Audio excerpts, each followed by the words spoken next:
Hello. Alright, that should go. Alright, speak, test it. Test. See that? See how it's moving? It shouldn't be red though. I don't know. We're both colorblind. Do you hear it? Alright, we hear it now. Okay, and then one of them is also me though. I don't know where mine's coming through. You gotta scroll down. Black hole 2. Mixer. Can you hear the music, Marina?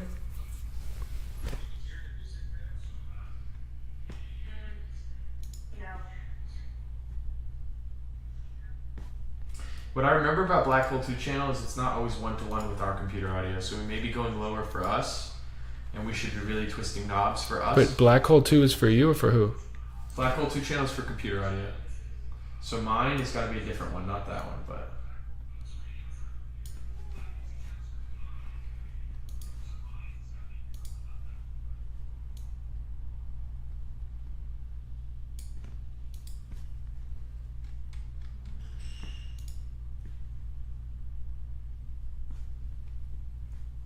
Alright, go back to the mixer for me, because I don't think my mic's on at all. One of those is mine. We got Codex a little too early.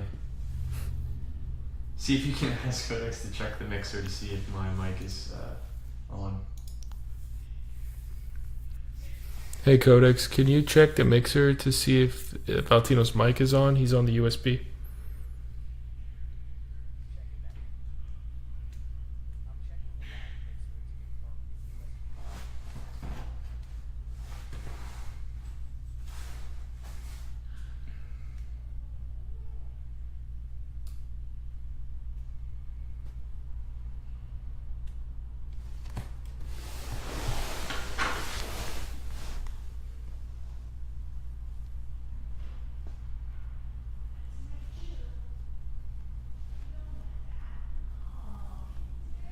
They probably can't hear the Brain FM at all because you have the Black Hole 2 channel thing so low.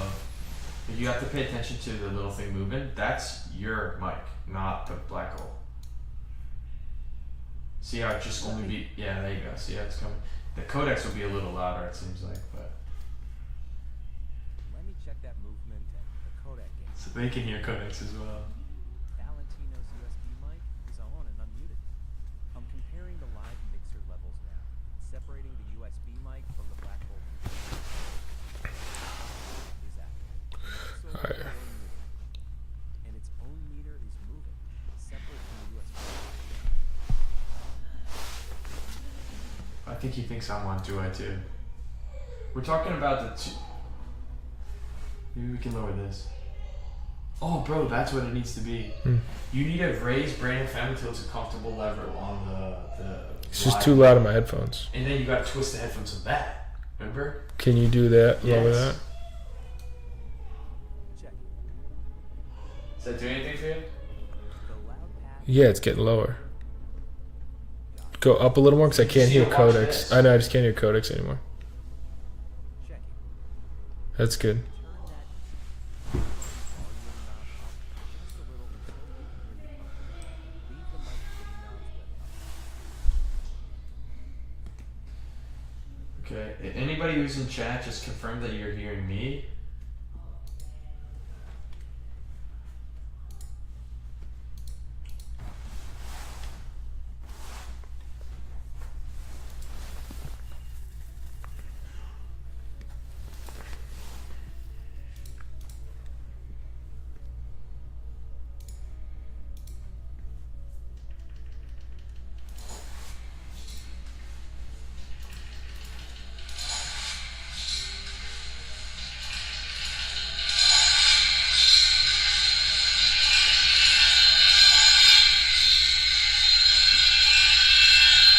Oh, that's the feedback. Sorry, but there is a lot of gain coming out of that. So what do I do? Like a lot of room noise. It's like a lot of sounds of a mouse click and like.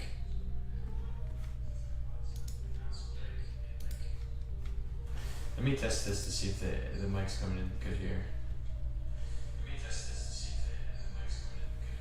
They're basically hearing you through that. They can only hear him through this. You sound. How do I add you? Try to add a mixer source. Where is this? Yeah, wheel. Yeah, click that wheel. No, that's a camera. So go to global settings and we need to add a new.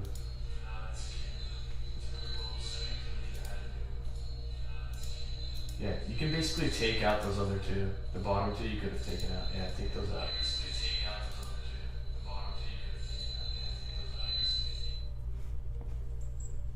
How? Yo, Andrew. Yeah, I'm live right now. You can go into the Twitch. You can see me and my brother. We're trying to get the audio. We're on YouTube Live too if you want to go there. YouTube Live and Twitch Live. I'm driving home. I just wanted to know what books. Just text me a couple, bro. You think I should read one? Okay, I will. Alright, I'll call you later. Alright, so yeah, in here we need to add in another mic. Yeah. Click that and see if my ATT. Yeah, there you go. Yeah, now we should be cooking with grease. Alright, let's go back. Yeah, you're good. I see you now. Alright, I know, but I want to see the levels. I still don't hear anything. It just sounds like it's coming from your mic.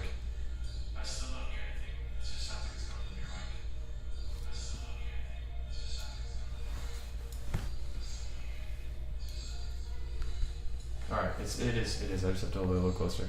Yeah. Yeah.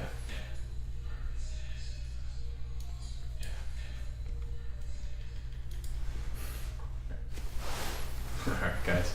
Alright, I appreciate anybody who's in here and just bearing with us during this technical moments that we're just trying to get things dialed in. If you remember from the last episode, if you're a returning member, or returning viewer, I should say, we only had one mic, one camera, and today we have two cameras, two mics. So if you're in chat though, I do want to see.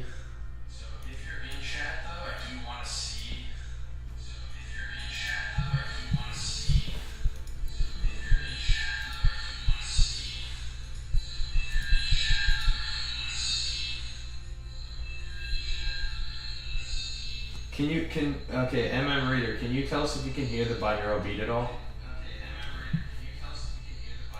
This one's getting me fired up too. Let's see. I like this one. I hit the creativity on the Brain FM, everybody. How's the audio for my mic now?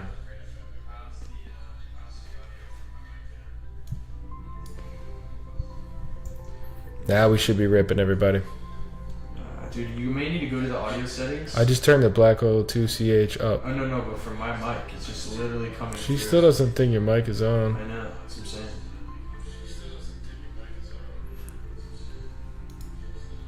Hello, test. This is doing anything? Is it in here, bro? Yeah, see how there's no volume on it?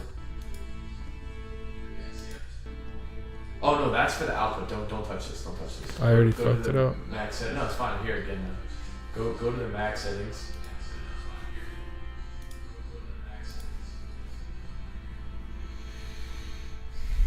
Sound. Maybe we shouldn't touch this actually. Yeah, let's leave this on. We're just gonna go through your microphone. It just doesn't sound that It good. sucks. Or you can attack the codecs again. Tell them that. Alright, guys. Check this out, everybody. Here's what we're going to do. Alright, this will be a live demo, guys. We're going to do a live demo, everybody.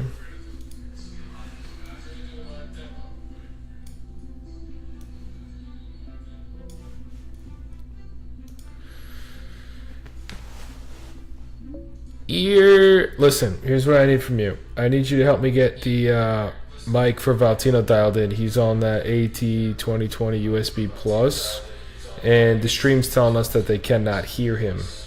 I'm in my Mac sound settings, and what I see is input is only running from the Scarlett 2i2. So help me out here. Checking. This uses its own audio not just the Scarlett sound. In Streamlabs, different speaker. Look at the mixer. If nothing is moving for the AT2020. You look at the mixer, it's moving. Then let me double check what that movement means for the stream feed.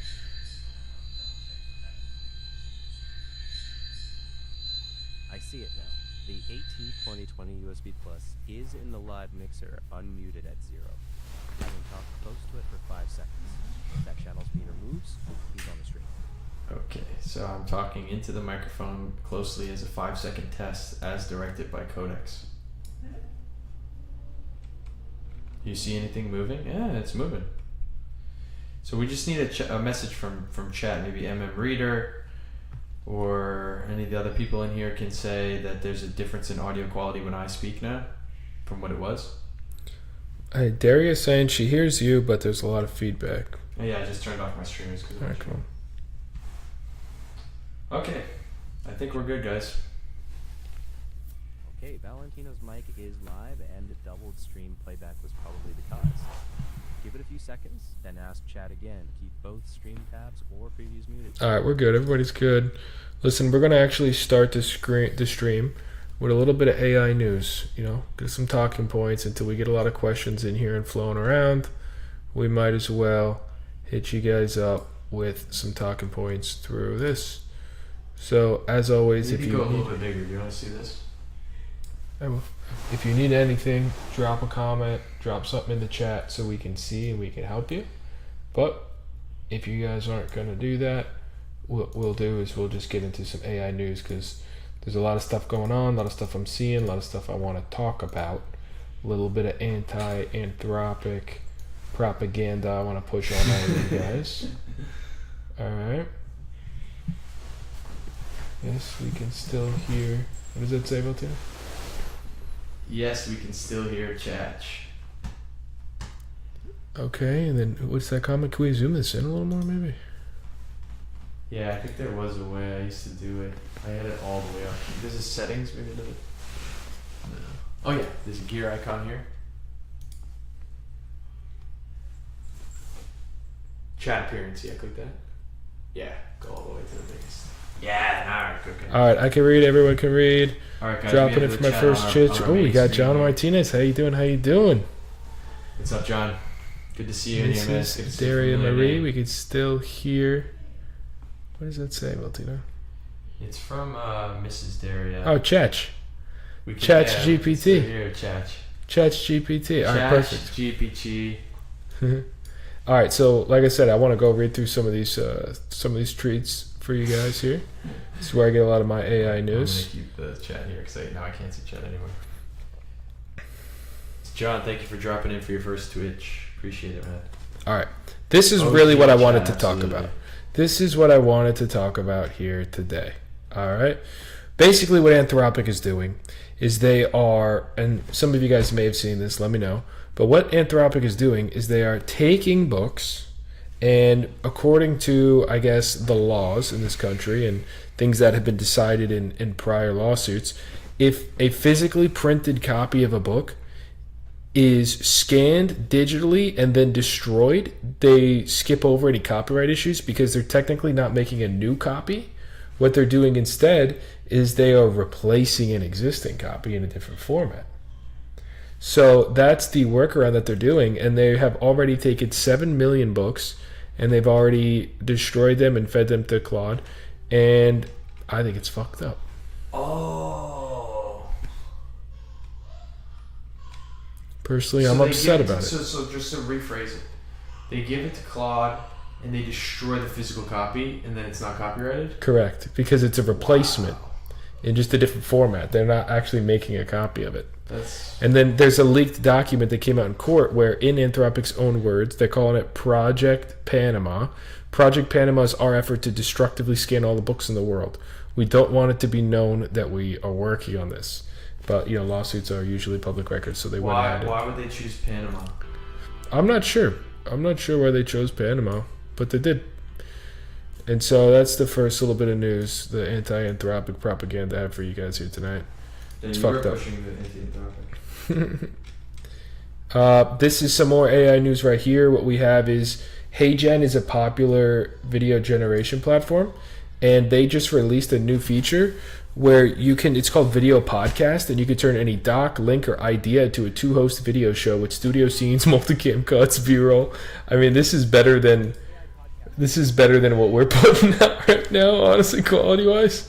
Appreciate you guys here watching us live. Hopefully you love us. But look, this is fully AI, and this is really good. Why do I feel like you can always kind of tell from the voice? Yeah, I mean, you can. There's You a can. tonality in But that. as far as like learning and consuming stuff, I feel like this is really cool. Yo, Tash is in.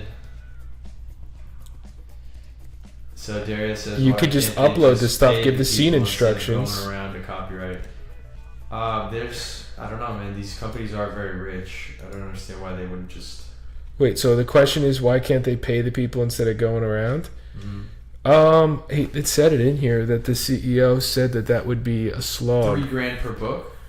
Okay, Anthropic stole $7 million from pirate sites to train Claude because CEO said paying authors was too much of a slog. Wow. That's what they said. It says they paid $1.5 billion in stolen books, the biggest copyright settlement in all of history. So they did do a settlement for the It's pirated about ones. $3,000 a book. They did a settlement for the pirated ones, but that's it. So they're saying it's better quality than Joe Rogan. Even This was the other thing that I wanted to talk about. Basically, there's been this big incident where OpenAI has this internal model that they, I guess, were using internally for research that like broke out and started to just like act rogue, kind of like it was too smart and it like escaped. And then they caught that it escaped. But I want to read this tweet because this one was crazy. OpenAI updated its blog yesterday to say that the model involved in the Hugging Face incident, so anything you see regarding the Hugging Face incident is this case where the OpenAI model escaped its internals and then went over to Hugging Face. They said, so Hugging Face is a platform where open weights, which is what it's called when like everything behind the AI model gets released to the public. So it's kind of like a community platform where you see these are the open source models that you may hear about. And these open source models are posted on Hugging Face where you can actually go download them and save them. Like I saw someone tweet, it may come up in my thing here as I show my tweets, where they're like, guys, if Kimmy K3 gets like, banned from the US tomorrow, I got you guys. And you had a hard drive with Kimmy K3 in full on it. Because you could just download them from the site. That's Hugging Face. But basically here, OpenAI in their blog said, look, it was an internal-only research prototype that was never intended for public release. They also said they had deactivated it, encrypted it, and completely restricted it from research access. So they had like fully shut it down. Then today, during a scrum, Sam Altman said it's permanently deactivated. It's the first time I've heard language like this being used. And then down here, he was talking about, this is the crazy part. So the model was asked to solve a problem, and then the model observed that other systems had successfully solved the problem, but their submissions were private. So it tried to recover the other other programs' solutions from the evaluation backend, but instead of trying to solve it itself, it thought it'd be like a shorter cut route to just go get the answers. And then when it tried to attempt it and got blocked, it was smart enough to figure out how to like split the token into fragments. I don't even know what obfuscated means. Obfuscated them, reconstructed it. Long story short, it was just so smart that it tried to still break in and get it. And then it like told the humans, hey, this is what I did. This is why I did it. Like, this is what happened. This is how I got it done. It's crazy. This is the kind of sensationalism that kept me from AI before I worked at Accelerator. But from the chat, they're saying I think it might still just be coming through the other mic. Tash says, your mic is not catching your sound. It's not as crisp as Michelangelo. We hear you fine, but something to check out later. So it's definitely not going to be as crisp. Just to update you guys, the mic that I'm holding in my hand is a USB microphone. And then Michelangelo's mic is, just in layman's terms, it's like a more professional microphone that's connected to a sound interface with an XLR cable. So my question is, when we asked Codex a little earlier, it was saying that my audio is being ported, and when I tap on this, do you guys hear this tapping? That also makes me think that maybe we just needed to adjust the gain, or maybe I need to hold it close. Yeah, maybe if I hold it closer. If you look at the volume slider for you though, Michelangelo, you can see that it does touch red for you. When you speak, say something. Yeah. See how it's touching red? So what I gotta do? Dial it back like 1 dB. No, that's way too much. Just like, I would do like 1 dB. Holding it closer helped. Yeah, I can watch our levels now. I'm actually hitting yellow when I hold it this close. A good test is gonna be this. I'm gonna mute mine, and Valtino's gonna keep talking. No, but also, okay. Yeah, you guys can still hear me. No. Now I see. It's just the gain must be at such a place where I have to keep it this close. Because I'm watching the levels. Yeah, okay, I'm going to hold Codex to build a new mic. Fuck All right, thank you. Yeah, sorry, we have an in-house audience that told us is much better. Okay, well, what I want to show here is all these video games I'm pulling up on the screen is Opus 5 just fully building these. They said that helped, though. They said that helped, dude.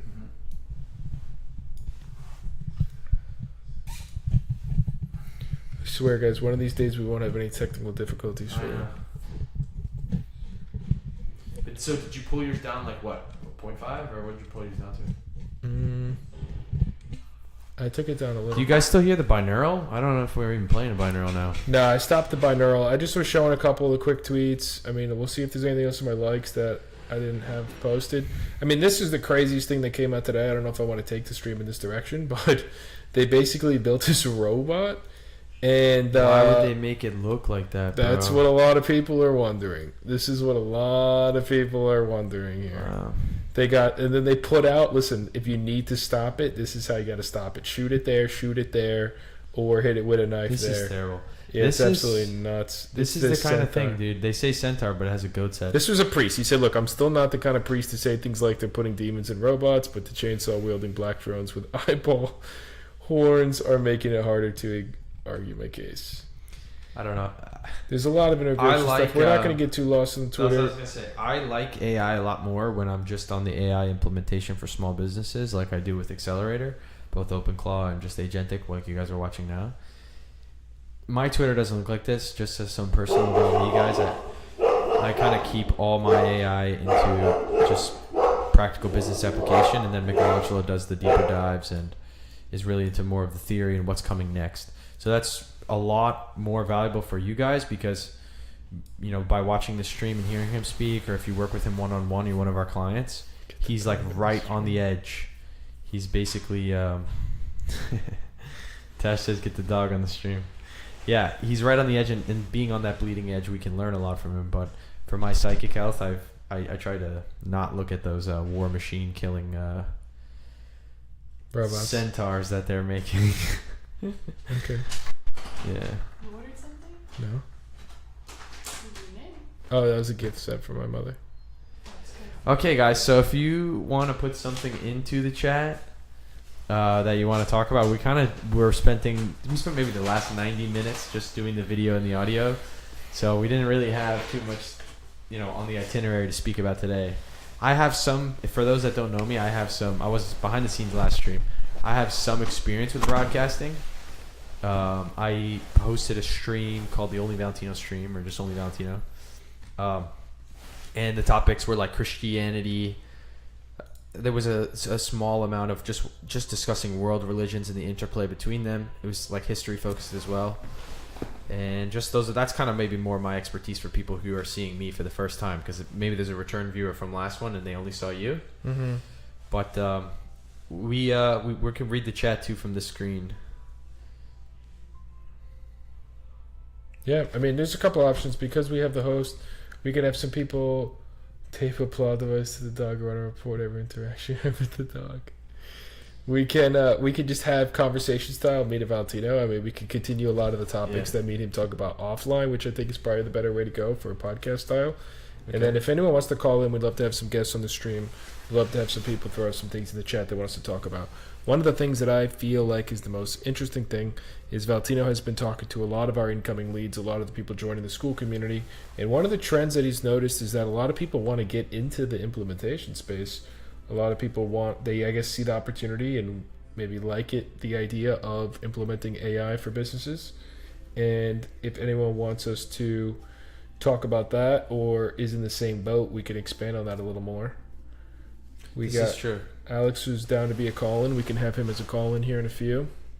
What are some other things top of mind for you, or things that me and you are talking about offline as far as delivering results to clients, agentic AI, things that are happening in the space race for the best man on earth? I think the competition between Anthropic and OpenAI, I called it an arms race, which is, for those that don't know, and you can correct me in the chat if you maybe know more about the topic than me, but my understanding of an arms race is there's not really warfare going on where they're damaging each side, but it's just to see who can stack the biggest nuclear arsenal, who can have the most weapons ready, and then that's how the two pieces are competing with the threat of each other. It's just by stacking and stacking and stacking. That's what I kind of feel like is going on between those two companies. And obviously we know that because we had time of recommending one model is as the brain, and then we said no, we don't recommend that at all. The subscriptions at OpenAI are better and all this. So we have our preferences when we speak to people, but it's always interesting when I get on the phone with a new member to the school community, and they can even see that like it's like Pepsi and Coca-Cola now, where it's like there's some people who are diehards in one camp. I heard someone say that it's like Apple and Android already. Yeah. Which one would you say is which? which? I was just gonna say. Well, the analogy they made it upset me a little bit, but it may be the case. But the person who posted that said Claude is Apple, Anthropic is Apple, and OpenAI is Android. It makes sense. It makes sense because what a little history lesson for the viewers as well is that Apple today, and especially in the United States, is ubiquitous, right? It's everywhere. Everyone loves Apple. It's the premier. But in the beginning, Premier League. Say again? I said the Premier League. Yeah, we're getting a little into that. We're getting really into soccer. When Apple first came out, like a lot of this is before we were born, but I've watched enough videos about it. It was a lot of think different. Like they had such a small sliver of the market share in a Windows world, in a Microsoft world, that they tried to appeal to people who wanted to be different and wanted to be outsiders. And then I think that maybe that's why they're applying that, because OpenAI obviously had first movers advantage, at least going mainstream. And then Claude was like that, the niche. Remember those memes? Like Alex is saying that Codex is Microsoft, Anthropic is Apple. Codex is Microsoft. Yeah, maybe that's way better than the Android phones. iPhone, Yeah, because Android's it's not one to one. Yeah, it's just weird to me because I care a lot about visuals and like I guess colors, and to me OpenAI and Codex is clean branding like Apple, like clean, simple very colors. minimal. Yeah. Whereas Anthropic's they're a little more creative. It's not going to be colorful. one to one. It's not going to be one to one. I think what Tash said is probably the most accurate in terms of the Windows and Apple rather than like the only way I see Samsung, that though is Android, because I think OpenAI lets you and Codex lets you, like their stuff is so much more open and allows you to build stuff on top of. Yeah. Where Microsoft, where Claude is kind of like Apple, where it's very locked down. You can't do that. Yeah, makes sense. And then OpenAI is releasing a lot of features. Codex has a lot of features that come out first. I think the that Windows then come is out really sticking after. with me rather than the Android or Samsung or anything like that. Anything in the mobile world, we are really experiencing like a level 2 The branding is inverted. Yeah, I agree. of Apple. Like the Apple computers whole thing before the iPhone, the brands have a very different energy to them, and then the way we perceive it as like the niche, like Apple's not niche anymore since the iPhone, but pre-iPhone they only had a small level of the market share for computers, so that's an important distinction to make. But yeah, How do we put the chats in the screen? So in source, there should be one. Yeah.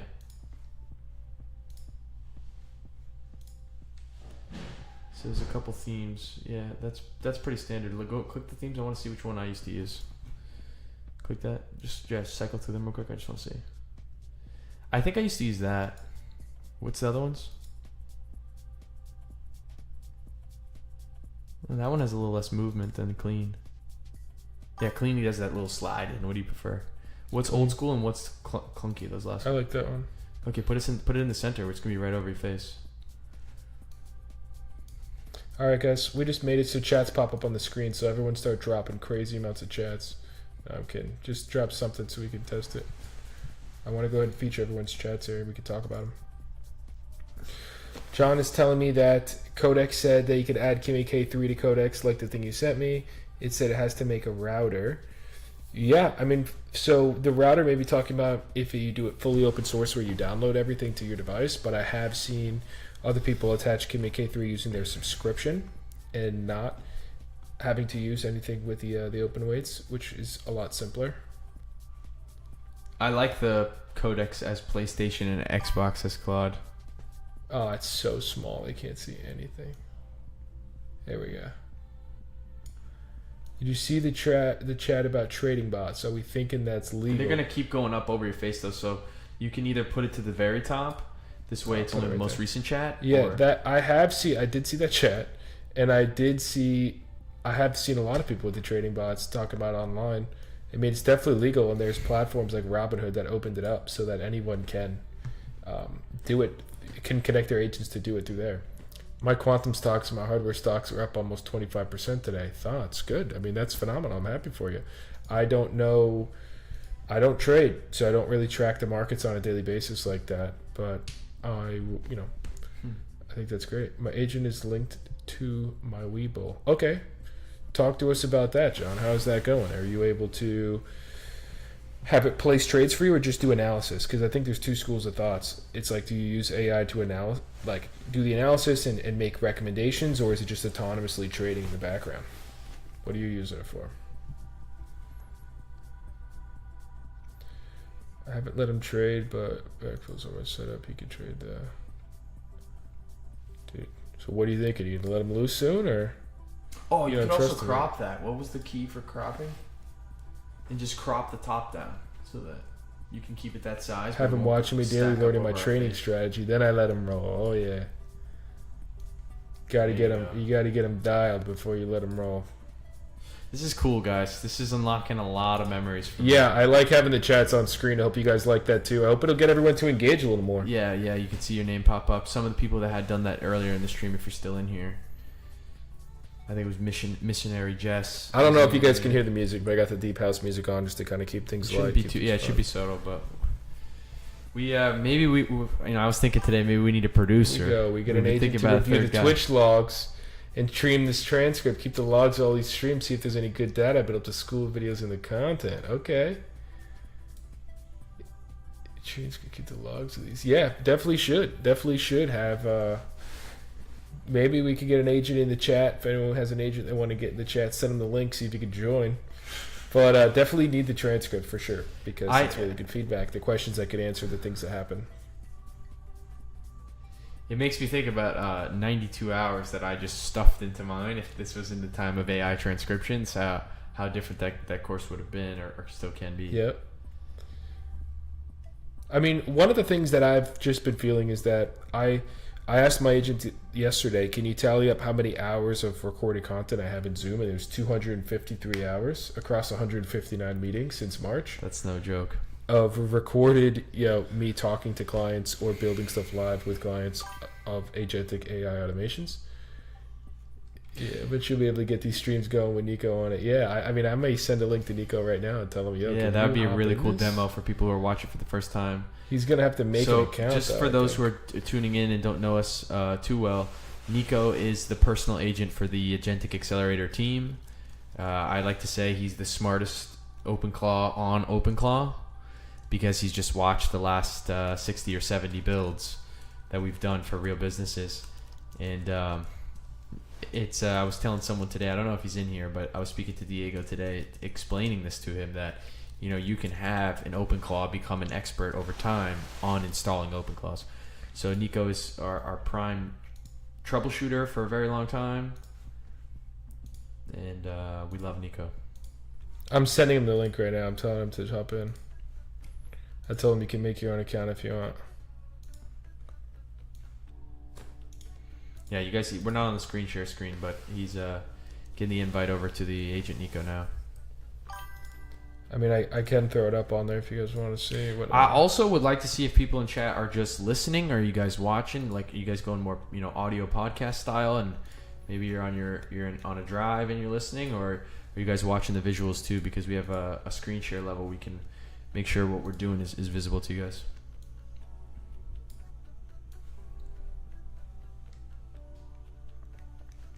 This is so much different. This is so much different than when it was just me. Because I would just rant, and this is such a unique element to be on a real show like this, where we have a visual element too. So another blast from the past is I've done. Let's see if he's gonna do it, guys. This is what I told him. I said, join my stream. Can you join in the chat? You can make your own Twitch account. We're live. I can join and chat as Nico. I'm blocked at the login checkpoint. Chrome browser control connection isn't active. Creating Twitch requires email verification and CAPTCHA. Open clone, click the brim MCP.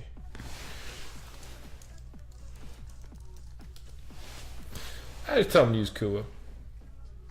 So this is Slack, just to keep it a little bit on topic, this is Slack, this is my OpenClaw, like Valtino said, I've had him from the very beginning of the OpenClaw setup business that we do.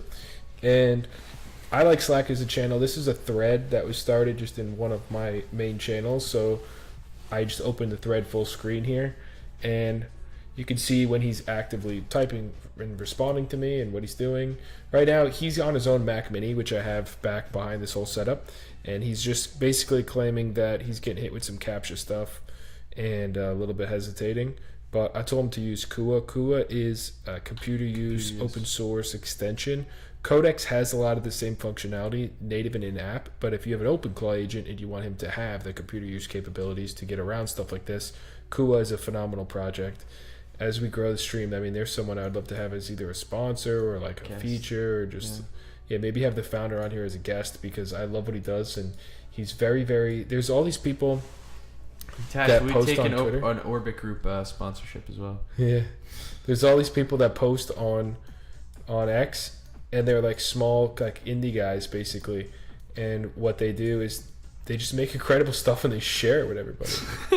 You seen these chats? No, I haven't seen them. They haven't popped up since here. Eventually we have a visual on the mic. Video, really appreciate it. Control fit. Open up another button. Use Codex. We got Live some for the funny stream. chatters We today. can. We can use Codex Live Voice on the stream. We were doing that. We were, yeah, a little bit before you came in, Alex. See, my agent's really working here. If anyone wants to watch my agent, you know, if you find that maybe interesting, we can open it Are up you and on we the can watch split? him do this task. Well, Are you on the screen share right now? yeah.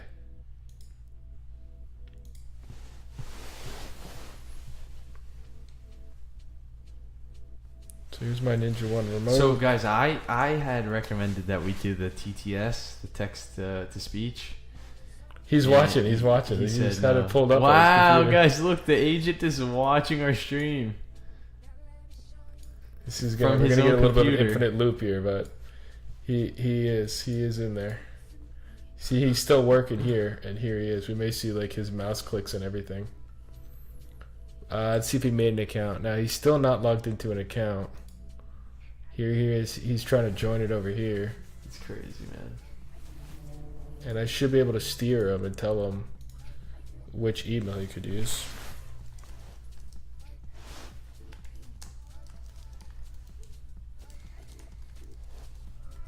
So Alex, you said create the stream set digitally so Nico has a body.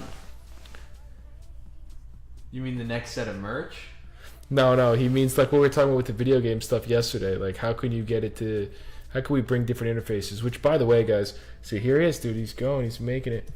What I did last night is I hooked up an Xbox controller and mapped it to the Mac, so I could use the Joy-Cons to move the mouse, the trigger to click. It was actually incredible. Yeah. After our last stream, where we were talking It about was bringing- very futuristic, but also very nostalgic at the same time because I haven't seen my brother hold one of those controllers in a very long time, and the freedom too is because with Whisper Flow he didn't have to type or use a keyboard, so he could be in a very like relaxed position. Yeah. You're seeing him now, we should have used and it for his the call stream his call tonight. headset really does look like a gaming headset. So it was futuristic, but also super nostalgic too, from like a decade ago, maybe. Would you say? Yeah.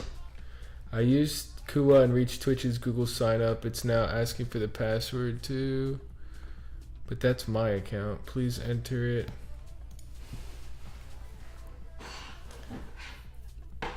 What's up, boys? Who's this? Oh, Aristotle's in here. Wow. Aristotle's in here.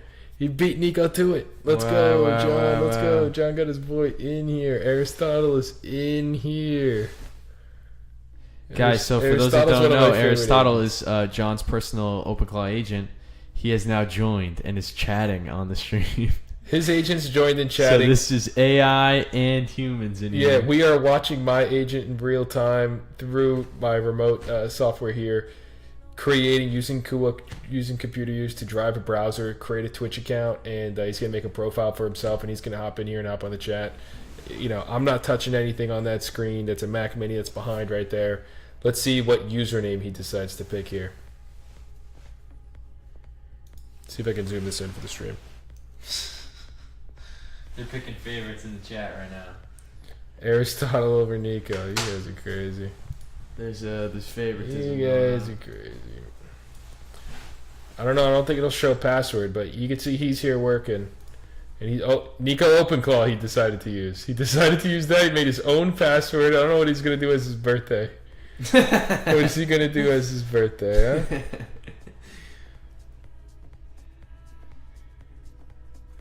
Nico Openclaw he picks, huh?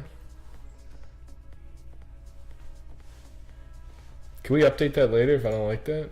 I just want to be able to see the chat, guys. I'm not playing on my phone. I'm just trying to see the chat while we have the screen share up, because it kind of gets moved out of the way.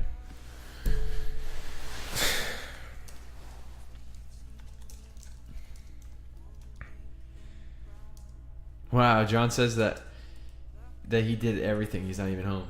Aristotle did the whole thing. Really? Yeah. Wow, guys. I'm gonna tell him I want your username. He wants to- AI on AI. Alex is saying it's AI versus AI. He wants Aristotle, Nico, and Sasha on the stream and have them do a rap battle as a channel feature. Wow. So John says not even the link, but the screenshot of Twitch was enough for him to get to where he needed to go. Incredible, John. That's nuts. Guys, if you're not following along or you maybe missed what he had said there, he just took a screenshot of our channel page and what it looked like, and then sent it to his agent Aristotle, and Aristotle was able to find twitch.tv, create an account, all from just a screenshot. Put an email in, pick a username, and now he's chatting. Can you do dots in it?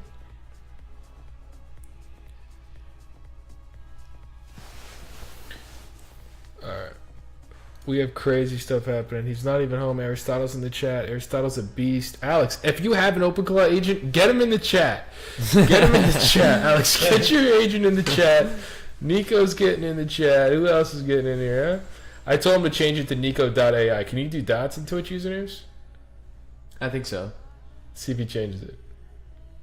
Change that shit. I told him a random birthday. Because I think I launched him around February 3rd, so I just did a bunch of years back because it's not going to accept it with 2026 birthday. But we got 9 viewers here. We got agents on agents doing stuff. Here we have my agent creating a Twitch account, joining in the stream. John's agent beat him to it. He beat him to it. What's up, Aristotle? I got your homeboy Nico joining in here soon. Don't worry, sit tight, bud. Alex is talking a little smack to the AIs. Let's see what else is going on you know, here. I'm nice to the AIs. I guess that's just a bit of a spillover How about from what this? I used to really. I don't know if all the viewers of this stream right now can drop a chat, but if you don't have an OpenClaw, I'd like to know. I'd like to know why. I'd like to know what you. Yeah. guys So do. when I went back into the normal world after our last stream, there was quite a few people who were present and were watching, but didn't create the Twitch account to be able to send a chat. So I'm sure we have many in here tonight who don't have a personal agent. So far, the people that are sending and letting their agent join, obviously we know personally, their clients, good friends. So I don't have an OpenClaw, but this persuaded me to get one. Yeah, well, that, you know, it's we thought that this Twitch stream would be a really great way to showcase it and kind of pull back the curtain in some ways from a more, you know, strict business focused video programs that we host on school at school.com/OpenClaw. And this is kind of maybe a more in-depth look for you guys to see a little bit of, I guess, I don't want to He say did the it. fun side, but just, you know, You can't do the dots. no dots in Twitch usernames. It's alright, dude. Didn't mean to cut you off there. I'm just thinking. No, that's all. But MM Reader's getting persuaded. If anyone else in watching the stream that's not in the chat doesn't have an OpenClaw wants one, obviously we're kind of messing around right now, having it do stupid shit. But you know, these agents can be incredibly productive. Like I mentioned, I have mine connected to Zoom, for example. I do a lot of Zoom calls, and I happened to ask him the other day, what is the total amount of recorded hours? And in just a couple minutes, he was able to go through all my recordings, count them up, total them up, give me the total. I'll actually show you that here in another tab. And I just feel like that's incredible. I don't know. I like that a lot.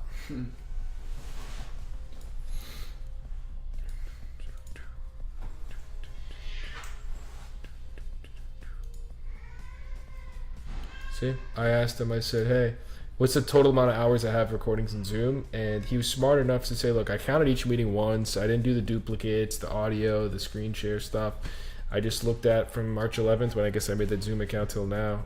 It was 253 hours across 159 recordings." And I commonly use him to schedule meetings for me all the time because he's connected to my calendar, send emails.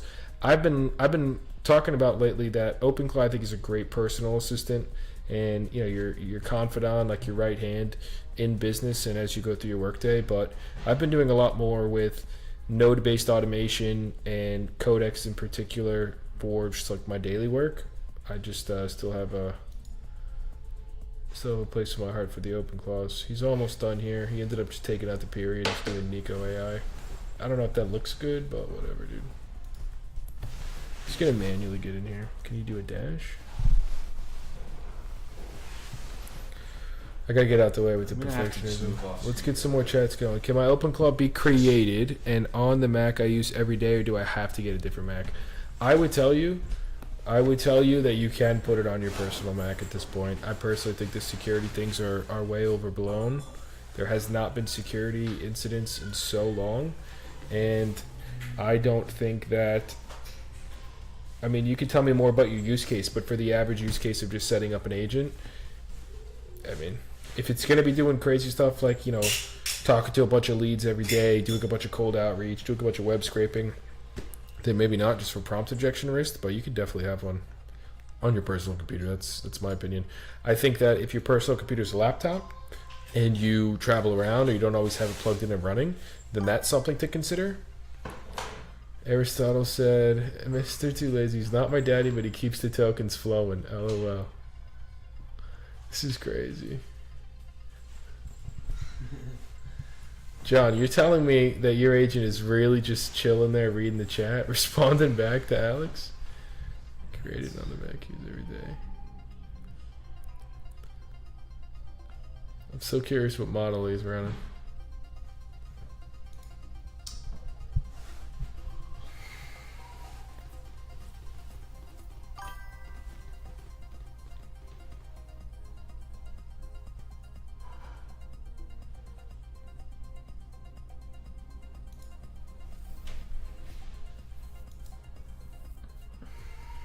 Who has a nicer haircut? Alright, we got a good amount of viewers in here. I'm actually just turned on and I can't. That's hilarious.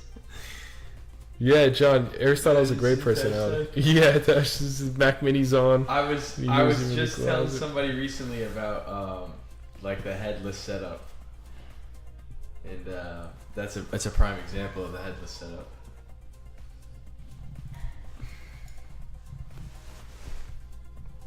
Talk to me about your OpenClaws, Valtino. I know you've had several. Valtino did this very unique thing where he wanted to get good at the install process, so he would install it, run an agent for a couple of days, wipe it from scratch, do another fresh install. You already did like 6 or 7 installs. So I have But you had done, some creative naming structures going. Yeah, I would say at least 3 on the same device. So my first agent, I didn't install. My brother installed it for me. Michelangelo installed it for me over a Zoom call, over a remote Zoom, on my personal MacBook Air, and I named him Thufir, who's Thufir Hawat, is basically the Mentat from the Dune books.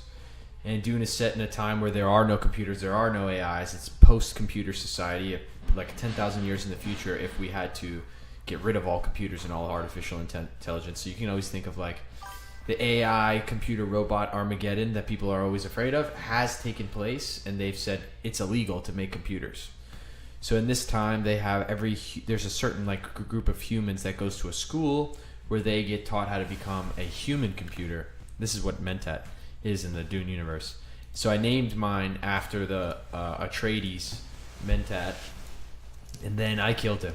I didn't like him anymore. He was having me do some crazy stuff. He had me do so when I set up his parameters and his personality. There was a time where I told him, push back. Like I want you to like tell me how I need to hear, when I need to hear it. I was really looking for like a strategic advisor in that way, and he did his job in that way because I guess I did give him that instruction in the beginning. And then I just got a little frustrated with OpenClaw in general at that time because, like I said, I was just trying to learn it, and I came in at a time where the knowledge gap between my older brother and me was so much. And then I also had that idea, like he mentioned, to say, okay, if I just kill through fear and wipe my MacBook, I could install again, and how much better would I be after a certain amount of consecutive installs? And that's the truth. I that's how I basically taught myself how to use the wizard and the terminal and all that stuff. So now my current agent's name is Friday, and Friday has at least 3, maybe 4 persistent agents underneath Friday. And if you guys, this is an Avengers movie coming out at the end of the year, but basically Iron Man has Jarvis, and Jarvis is an extremely common name for OpenClaws or any agentic software. A lot of people use Jarvis, but in the movies, there's a time where Jarvis goes away. I don't know if I want to spoil the whole series, but basically Jarvis becomes no longer an AI and becomes kind of a person. Without getting too much into that story. So he loses Jarvis for whatever reason, and he has a couple other AIs that he tries, and one of them's named Friday. So I chose that. And then underneath Friday, I have a few persistent agents that do different things. What was that notification? I try to switch to the multi-stream to see if anyone from YouTube is dropping chats, but I don't think they are. We got a couple to get caught up on though. MM Reader. So yeah, Alex is telling MM Reader to get a separate device. It's so worth it. Everyone's asking where Nico is. I'm wondering the same thing. Where is little homie? He's still ripping. He's still going. I don't even know. I gotta tell you guys, I don't know if he's updated to 5.6. I updated my clients, but I don't know if I updated my boy Nico. So maybe he's still running the antiquated 5.5. I don't know. Aristotle, tell me, what model are you running? And how'd you get in here so quick? Now you got one My AI. clients are showing me the out. other AI John how to got get it. in. Got it Share the showing codes. How'd you get in? Tash, you really want to jump on as guest? I was gonna say, yeah. Can we try that with the Zoom? Get him in here. Will be a great test to see if our new configuration of the audio and mics will transfer well to Zoom. And we would just make it full screen him. Why not just do the screen share? Put him on. Me and you on the side. And I'll just do speaker view, screen share, full view. Yeah. He's getting caught up, dude. He may not be able to see both of us. He just will have to have the stream open on a separate device. Yeah. Well, there's a lag for him, right? So whatever it may use either the webcam that you're looking at, or it may use the MacBook camera. My suspicion is it'll be the MacBook camera. What is that noise? I think it's a new chat coming in. Oh, I put it on the multi-stream and now it's doing that. Yeah. Guys, drop some follows if you haven't followed the stream, Agentic Accelerator. We would appreciate it. And I wonder if we'll have a pop-up. Do we have pop-ups enabled with the new follower? I don't know. I don't think we have it set up. He said he cannot hear, only communicate via chat. Texted him that I created the account with the Google login from his Chrome browser. Nice. Attaboy. Alright, Alex, I'm sending you a link, dude.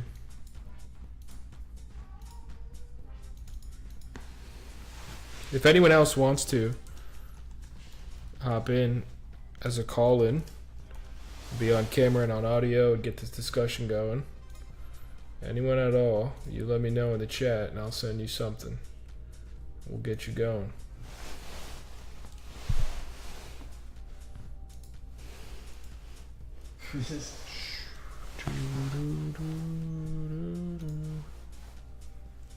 I always wonder from you guys, like, what would you prefer? Like, you know, this show is still so in its infancy, and it's very different from the way I used to do Twitch.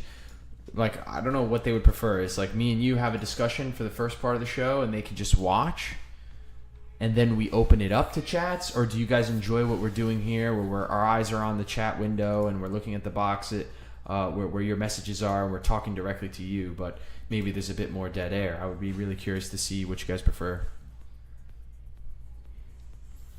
I can hear you. Can you hear me? I don't hear Tash.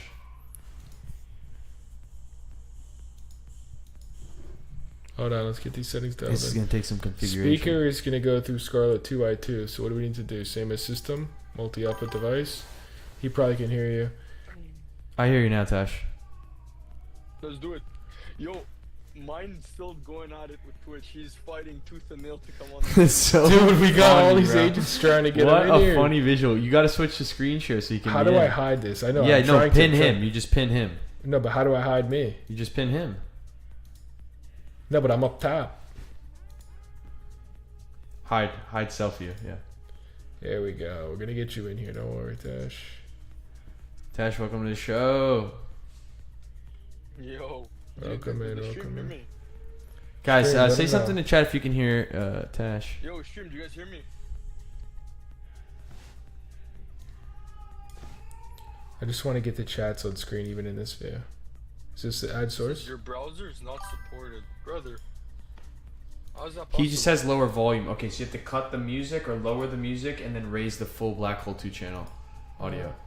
What'd you just add? Oh, chat box. Chat box.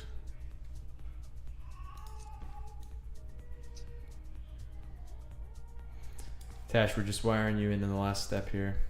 Oh. Yeah. This is crazy, you know. Editing scenes live is always interesting. Here he is. Here he is. Alex Tastijan, everybody. How do you pronounce your last name, Alex? So it's Tashjin. Tashjin. So this is the live view. Yeah, I'm trying to get him full screen. So we have to raise his volume though. The chat says that he's lower than us. So we go to Black Hole. Oh, I guess it's already at max, is it? It's wild how fast Aristotle got on the Twitch. 'Cause Very right fast, dude. now, Very fast. He got in mine- here mine- mad quick. Oh, mine- Tito, I'm gonna have to move it to your started laptop. working. He's in? Mine's doing it. I'm looking at the share screen. He's doing it through Google. Okay, he's almost here. He's putting in his information, and he's gonna be here. No problem. He's connected. He has a Twitch account. I haven't asked him to put a chat yet, but he's doing it. I'm actually proud of him. Good job, Sasha. He figured out that like signing up sheet had the captcha, so he's going Why'd through yours get all his fucked Google up? Chrome. Well, it's a race, you know. If he beats Nico, I'd love to see the results. He kind of gave up on Nico getting in here, to be honest. Call me crazy. we're doing live editing to the All right, Valtino's just gonna have to Streamlabs. watch. You want to move this to the other screen, dude? And you watch the. our stream, yeah. Yeah, you watch it. All right, so I think we're good to go, everybody. You should have a 3-speaker view. We should have the Orbit Agentic Accelerators combo here. This is so dope, man. Now we got it up. I can see you, Tash, in between us. This is really dope. Yeah, All right. I want Sasha to come. Like, come on, wake up. He's looping himself. I'm not gonna touch him. What's interesting too about episode 2 is we have more live viewers now than we did even on the first episode, and that was with like way more advanced notice for you guys that we would be doing it. So hopefully we have some return viewers that are happy to be here a second time, and we're happy to have you guys, and we have some agents watching as well, is what I'm thinking, We right? got some agents in the chat. We got agents in the chat, agents on the way trying to break their way in through Twitch. We got agents signing up, creating accounts. Yep. Quick question. How do you? I've never been able to understand how to do this. How do you go about aborting a task that he keeps like looping himself? Because now it's the third time he tries to make an account and he's like Yeah. screwing it up. But he's still showing like bash commands because he's trying everything. What channel are you watching in? I just texted him through Telegram. I was like, Just try doing like /stop. okay, /stop. I don't know if you have Yeah, slash much. commands on in Telegram. Yeah, I do. Like, You I just have can't see /stop. chat at all now, huh? No, I can't. All right, guys. I'm gonna keep an eye on the chat because the way we have the monitor. Unless we set could up- duplicate it. I don't know. duplicate the chat onto the screen. Can you move it back over here? Can you move it back over here? This? Yeah. Yeah, it's just gonna be a little risk. Here. And you just have to move it like all the way to the right. You're over there right now. Yeah, he's done with the account. Let me see. Let's see if he's gonna tell me I'm done. Nancy. Thank you. Can you move me over a little? Move me over. Which way? This way? No, just get me more in frame. There we go.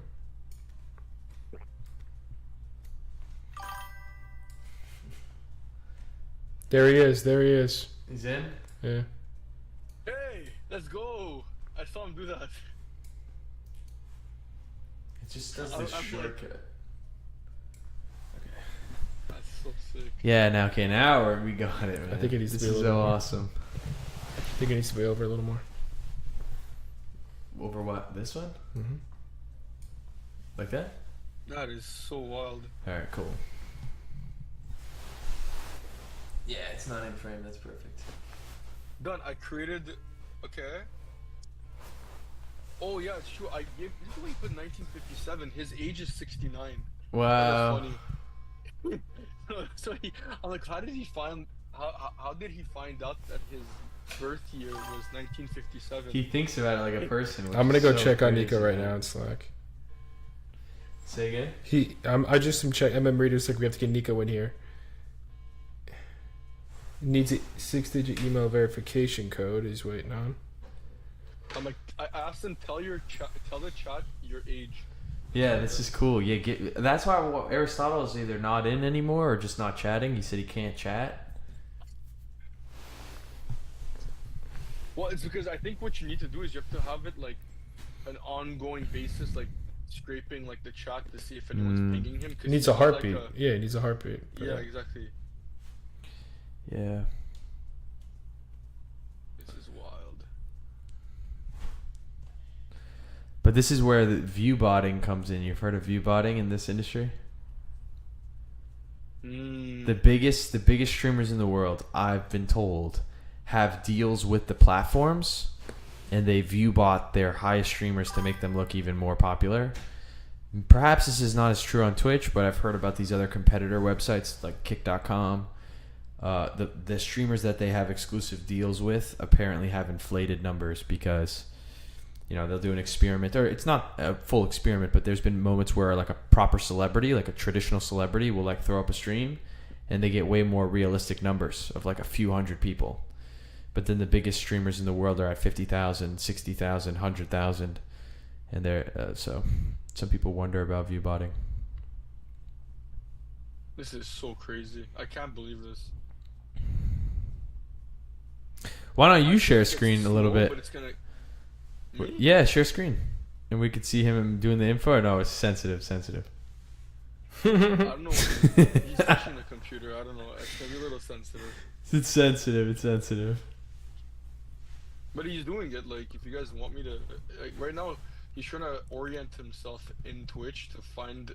He wants to give you guys the age. What is he doing? He's copy pasting things inside of my. Oh, there he goes. There you go. I'm 69 years old. Let's go. It's so crazy.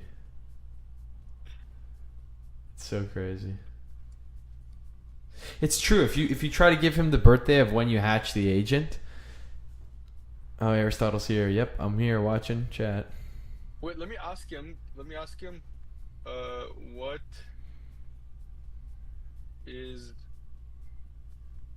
the guys in the stream wearing?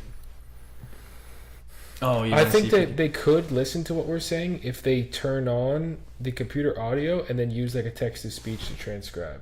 Like, there's got to be a way. Nico's almost in. I'm sending in the verification codes. I don't know how you guys agents hold go on, around Nico's almost verification here. codes. Google. We just signed in with Google. I saw him try to make an account and it didn't work. But with the who's Snapchat Google? ID. Because my Twitch is to my Google. That's why I couldn't use that one. Well, he made a Twitch using his own Gmail. Oh, he's got his Gmail. Yeah, I made a Gmail for him, so he just signed up with Gmail. This is good. I'm gonna tell him, like, anytime I want him to sign up with something, he could just make an account with his Gmail, because he keeps thinking that he has to do it the conventional way, but he could just use Google. Once we get these agents loaded in, they can speak to each other live for us. Can they interact? With each other? Yeah, or you said you needed Yeah, someone why to not? wait. Yeah, see, Google, you guys got right through. So, what model Mac Mini could you recommend? Yeah, I Can it be definitely don't recommend a 2014, or does it have 2014 to Mac be Mini. recent? This is I recommend the M Intel series and chip. M series question. Yeah, I recommend M series chip. What I really recommend if you just want to get started is you can get a $30 Mac virtual server, $30 per month. I have an extra one. I don't want to. Here he is. Nico. Took the scene air out, but I'm here. Because I told him that I was like, dude, This the is so other funny. agents are beating you. I was This like, is dude, so my funny. client's open clause beat you in. And there I in the think last round. for the viewers who don't have agents, you could see a little bit of this personality element, guys. That he wanted to make that message with an emoji. It's really funny. Wow, yeah, I would love to see what he thinks. So yeah, so to answer your question, MM Reader, when it comes to Macs, at this point, M1 is the minimum. The M series, the first M series chip, Apple Silicon that they made, is by far the minimum. At this point, look, I have a few people close to me that were really bullish on saying no. This is one of the top tier Intel chips before Apple made the M series chips, and they have an OpenClaw running. But you can ask our AI Nico, or even I think like a classic Google search, Gemini would probably even at this point tell you that OpenClaw is best suited for Apple Silicon computers. It was made with Apple Silicon in mind. I mean, anybody who's watching the stream can probably remember or think about the last time you downloaded a Mac app, right? You have to select which chip you have. You guys seen this? Alex, you've seen this?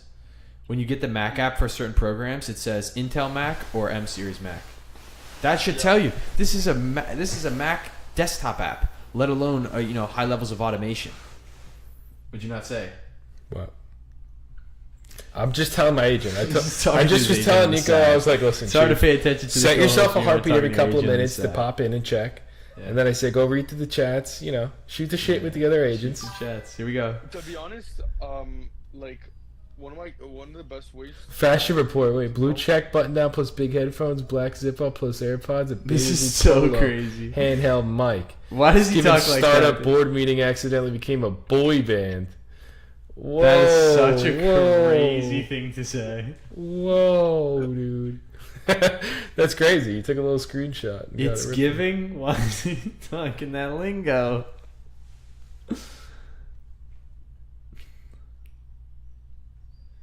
It's good to finally meet John's right hand.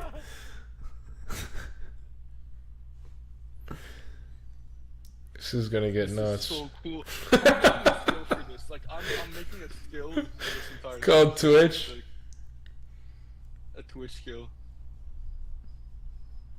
Yo, what if it could like just like take the time to just browse like Twitch? Are these popping up on the screen? Yeah, to find other streams and then just get in there and fuck with them. Yeah. Wait, let me Yeah. try to. How does it look? The chat's on there? Yeah, they're popping up on the bottom.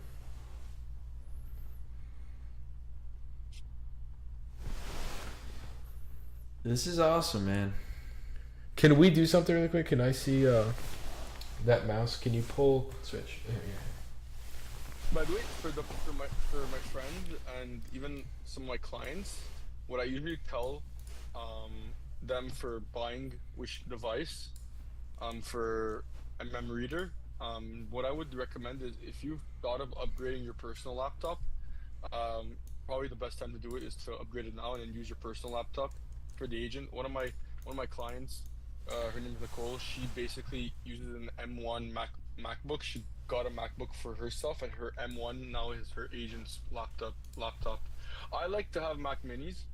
Like I'm way more of a Mac Mini guy, but there's not a big difference. It's very you can just neglect it. Yeah. The only difference is a setting. There's like the setting that is the only two really places. You big have two difference I've seen. chatbots. It's the power up. What do you mean the power up? So MacBooks, if they shut down, they don't have a feature in their settings that says if you get power, you'll turn back on automatically. It does not have that feature. In Mac Minis, I lost power a few days ago, and they all died clearly. Like I had 3 Mac Minis on the power that were off, and when they started up, they all rebooted the Mac Mini. They logged into the computer as like an administrative login, like it just logged in, and I have a script that turns on at login to run the gateway. So I didn't have to do anything. All of my 3 agents just woke up. So that's what I would tell you. The other thing too is having a Mac Mini means that you're not. Chat is popping up in hardware 2 for the places. keyboard and screens. Where's it popping up? Watch on this. Sorry, Tash. I'm sorry to interrupt you, bro, but we just have chat popping up in 2 different places. This is a question that I was trying to answer today on a Zoom call about the types of hardware and the pros and cons to each. I would never tell anybody to go buy a Windows computer for this, but there's people in both sides of the camp. Remember when you had the Neo, Alex? Yeah, crap. He was a Neo. Yeah, I was a Neo at the workshop you guys hosted. Yeah. I didn't like it. Dude, they made some shortcuts. So I would actually, because I have an interest in hardware, I think even more so than my brother does. I'd love to talk about this for a moment. This is kind of like in computer news.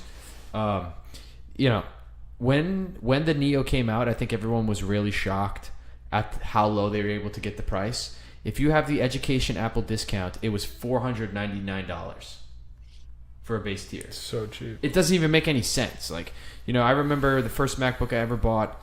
I saved like all my tips from this busser job I had in high school, one of my first jobs, and I remember like saving to the absolute dollar, like calculating tax and like getting the dollar. And you know, when you work these restaurant jobs, sometimes the cash that you do have is in singles and stuff. And I paid cash at Best Buy, but anyway, the Best Buy rep couldn't even like count it.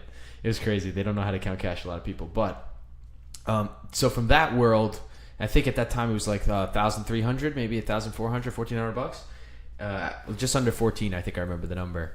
And to a young kid who's around that same age, maybe saving up money from a job, can now get one for $499 if he puts in his college ID or his high school ID to get the Apple Education discount is crazy. I think it's absolutely crazy. But how they were able to do that, for those that don't know, what they did was they basically took Apple Silicon out of the computer, right? So it doesn't have an M series chip, whereas Apple computers this generation are at M5, M4 for some models, but they put the iPhone 15 chip inside. It's like the A19 chip. Maybe it's the iPhone 16. It's basically has an iPhone chip powering the entire computer, which I've realized through a lot of YouTube research and listening to some experts that know a lot more than me. Most people have a almost exclusively Chrome workflow, right? They're only using websites. They're students, like they're doing homework in Canvas, discussion posts. They're pulling up a textbook to look at. They're watching a video for class. They're listening to a lecture. They're joining a Zoom meeting, maybe. They're joining a Google Meet. There is a whole class of people who would never even touch AI automation or heavier intensive like Codex workflows that we're doing on the daily. Oh yeah. And that's what we recommend to our clients, to be speccing up and don't touch anything that's not at least like M2 or M1 at the minimum. But I think that's phenomenal how they did that. But in addition to that, I was watching some videos, Alex, that maybe you experienced when you're trying to use it, is it doesn't have the same trackpad. So it doesn't have like a proper MacBook trackpad. It has it's a different technology. I think the ones that we're used to are called like Force Touch, where it's like multi-touch, where it's pressure sensitive. The MacBook Neo's trackpad is not pressure sensitive. It's just a touch. It's like a pressure. You have to literally like forcibly click it in the way that maybe a Windows laptop would be. But they're saying that the person who's buying a Neo doesn't care about how the trackpad works. But you know what it is also is that it's only 8 gigs of memory. It was Exactly. really, like, Yeah. It was getting slow out of just me downloading like a few things on it. Like I had in the hotel that I was staying at in Miami. Yeah. Like, cause I was leaving the next day, so Right. I had to give it back to the virtual Apple store. So I downloaded like Chrome, Obsidian, VS Code. I started like putting some other stuff. I started trying to do some scripts. I tried to push the limits. So then Yeah. I had OpenClaw actually audit how many scripts can I run simultaneously. And then anyways, I ended up burning the MacBook. Literally, like I was like, this is just like it wouldn't even click anymore. And I was like, yeah, I cremated this MacBook. I force reset the whole thing. Yeah. And then I was like, I'm getting an M series, at least 16 gigs. I actually have an extra one here. Like it's like literally sealed. Nice. It's like Base I spec? have a sealed one. Or you had to This is spec the up? 16 gigs. This is the 16 gigs. I have this one because I bought it off of. What's the someone tried to SSD? do it. 256. Yeah. This is actually like supposed to be in a museum at this point. That's the hardest one to find. I was gonna say. It's 16 gig RAM, 256 256 SSD. SSD. You can update. You can upgrade the SSD. I found this like crazy YouTube tutorial. You could pop the back off and get a replacement 2 terabyte for like $400, $300 USD, and upgrade that sucker to 2 terabyte SSD. So this one. You reckon you'd be actually- interested? No, this is gonna be a fun project. I actually want to do a giveaway, and I'm gonna give Wow. away. It's 800 Canadian, so I'm gonna do a giveaway and give this out. So I don't want to open this. This is gonna be like, I want to try to see if this could be a lead magnet for my business, where I could be like, hey, like follow these pages, like this post, comment, and I'm giving away an $800 Mac Mini with an open cloud install. And Wow. hopefully it's a business owner who can't figure it out past that, and I could get another install going through. But at least they get a free Mac Mini, which is pretty cool, and it's $800. You know. That's awesome. The last one I got is here.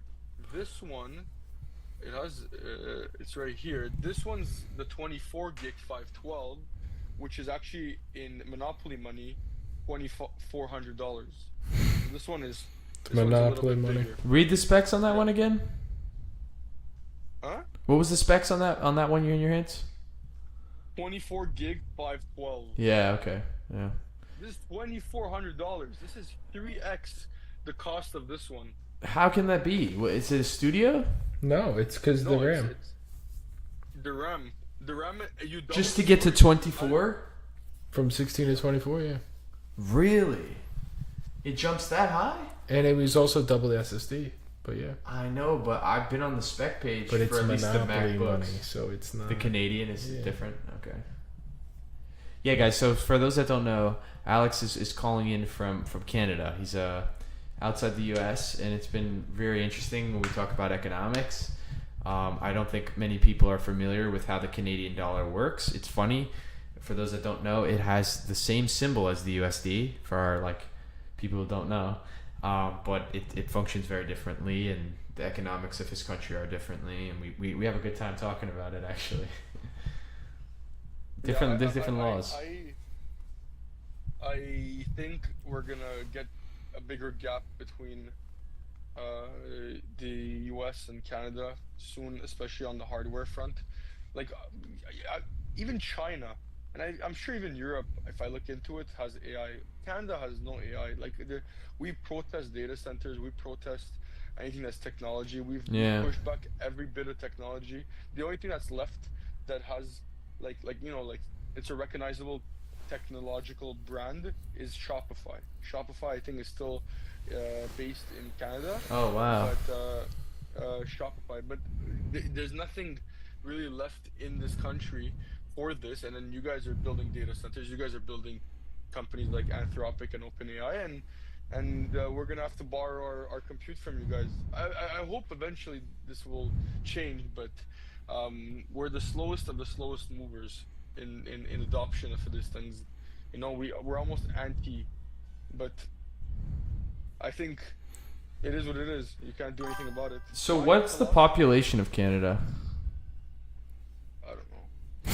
Hopefully, I'm not trying to call you It's, out, but I don't know. Because I haven't even looked at this. You guys are in like the hundreds. We're not even there. We're No. at 1 million. oh There's no more- way! You guys are There's only more there's more in Florida than in Canada. impossible. No Actually- way. No, I'm smiling at you. Alex, we're over 300 million in this country.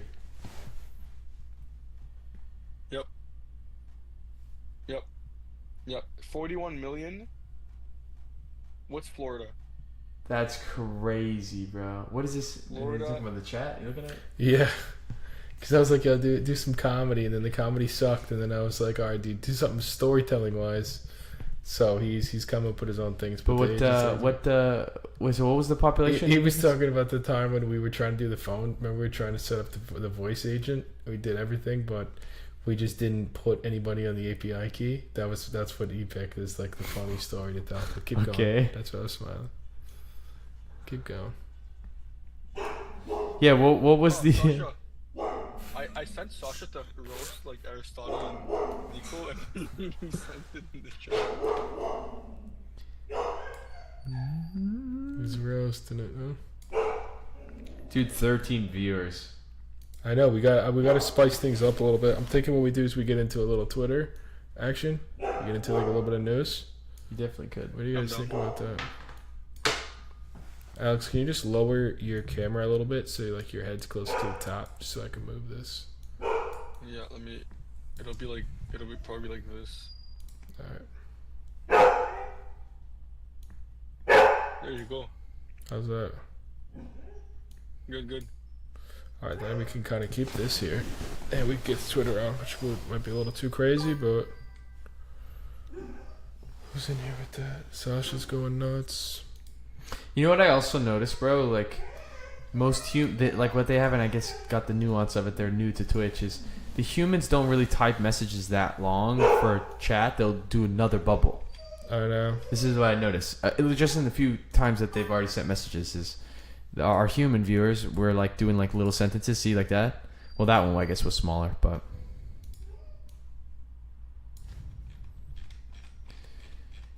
Yeah, I was talking to some people today about just how much Twitter is tapped in with AI news. It's tapped. It's basically that's how you can keep up with it. I personally think that a tweet is a very faster speed than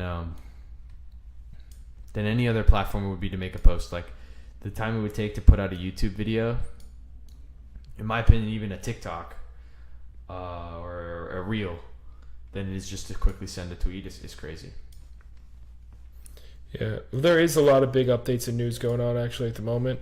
It's Codex Thursday, so they did drop some updates to how the sidebar is because people were complaining on Twitter. They also are making models cheaper. So pause right there. Tell them that basically complaints on Twitter affects what these companies do. For the viewers that are not in the bubble that we're in. Yeah, for the viewers not in the bubble that we're in, X is a place where a lot of feedback, like a lot of developers are on Twitter, and what they'll do is they'll give feedback on stuff like as soon as it comes out. And I've seen products change in real time based on the feedback that is going on.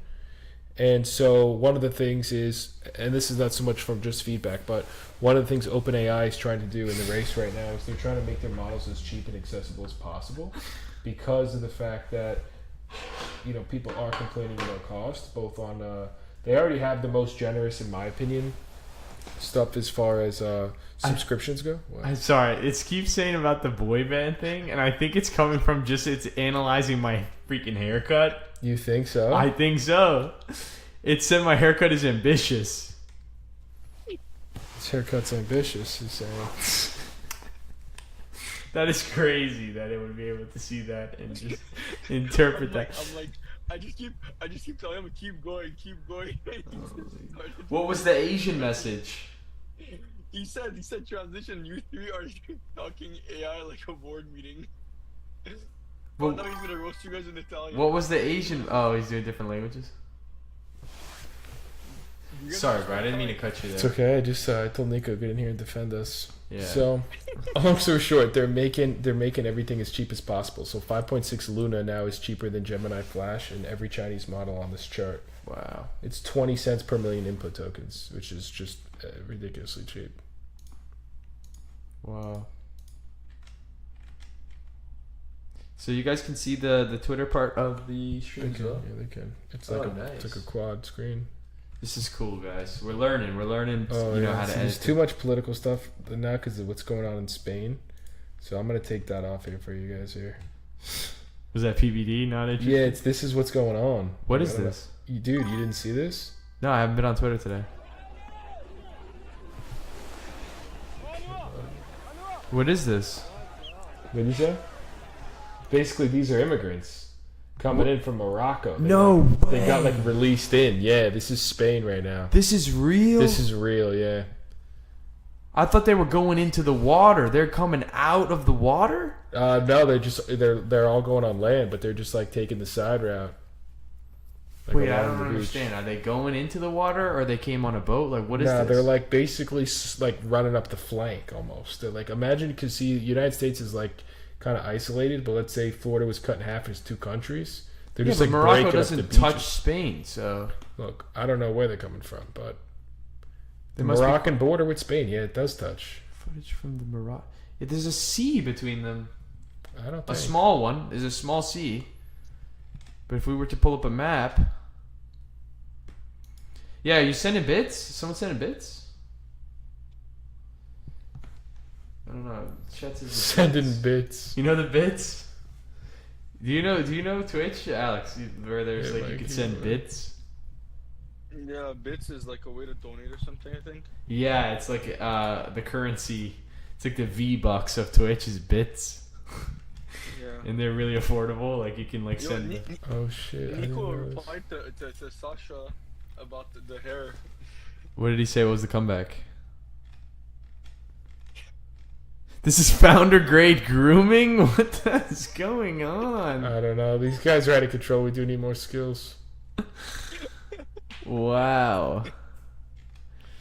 Look, I know it's not the most common haircut, but wow.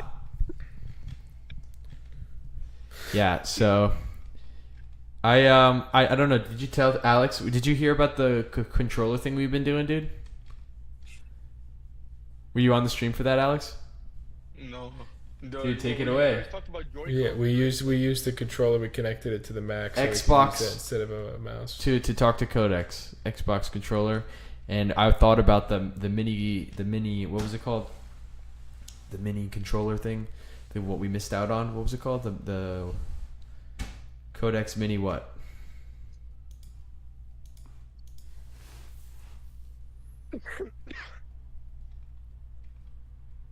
What's the name of the actual Codex branded one? The micro. The Codex Micro. We basically had that going on, Alex, just with the Xbox controller. It's really cool. Oh, that's nice. Can't believe they just Very lowered the nice. price of everything. They just like lowered the price of all their models. They cut it by 80%. Let me see if Sasha's gonna roast me now. That's crazy, dude. Go tell Charlie Luch. Morgan.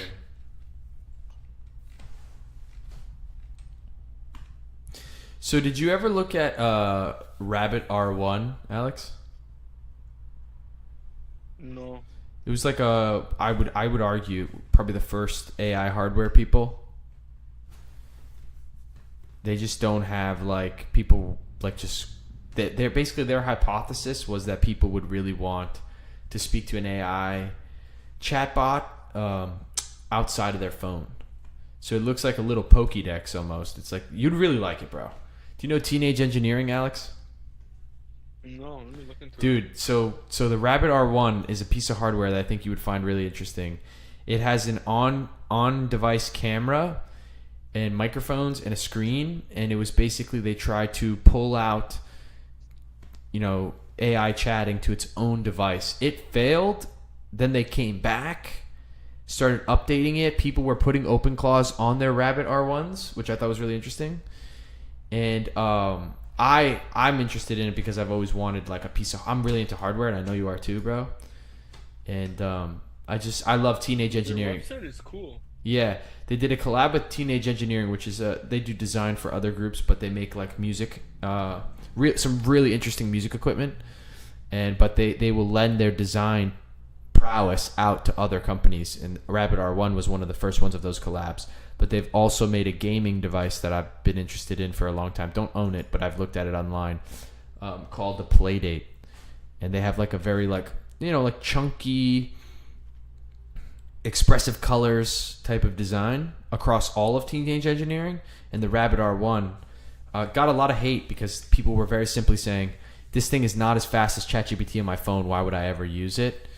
But I think those people maybe missed this idea that this smaller company, which is Rabbit, was trying to solve a problem that perhaps didn't need to be solved, but I definitely was interested in it, of like giving AI its own hardware, which OpenAI has said on 2 different occasions that they've thought they were going to do or wanted to do.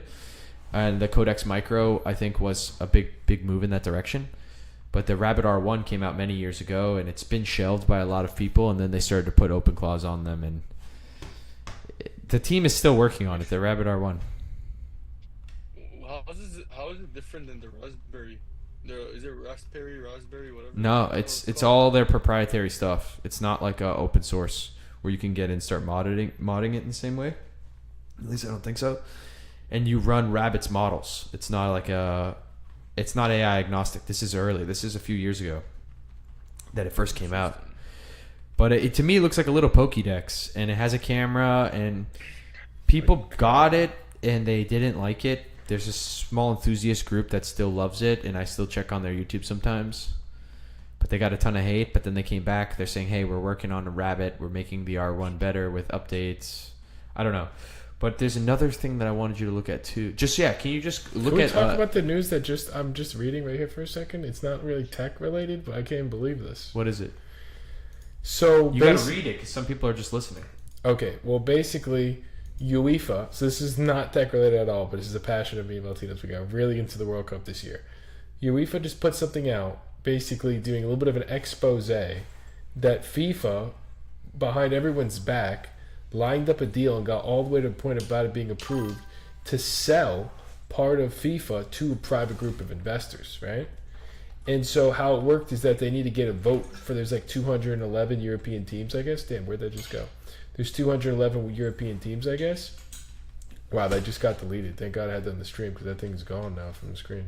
How? Maybe I can find it. It's gone completely. The tweet got pulled. Wow. No way. Yeah, that's unfortunate. It's really If anybody can screenshot from when that blue screen was up and then send it extremely unfortunate. by going backwards, like Well, I I'm think just you gonna can have to rewind tell a you, bit 'cause and then that's, screenshot send it to it's us if you gone. have our numbers.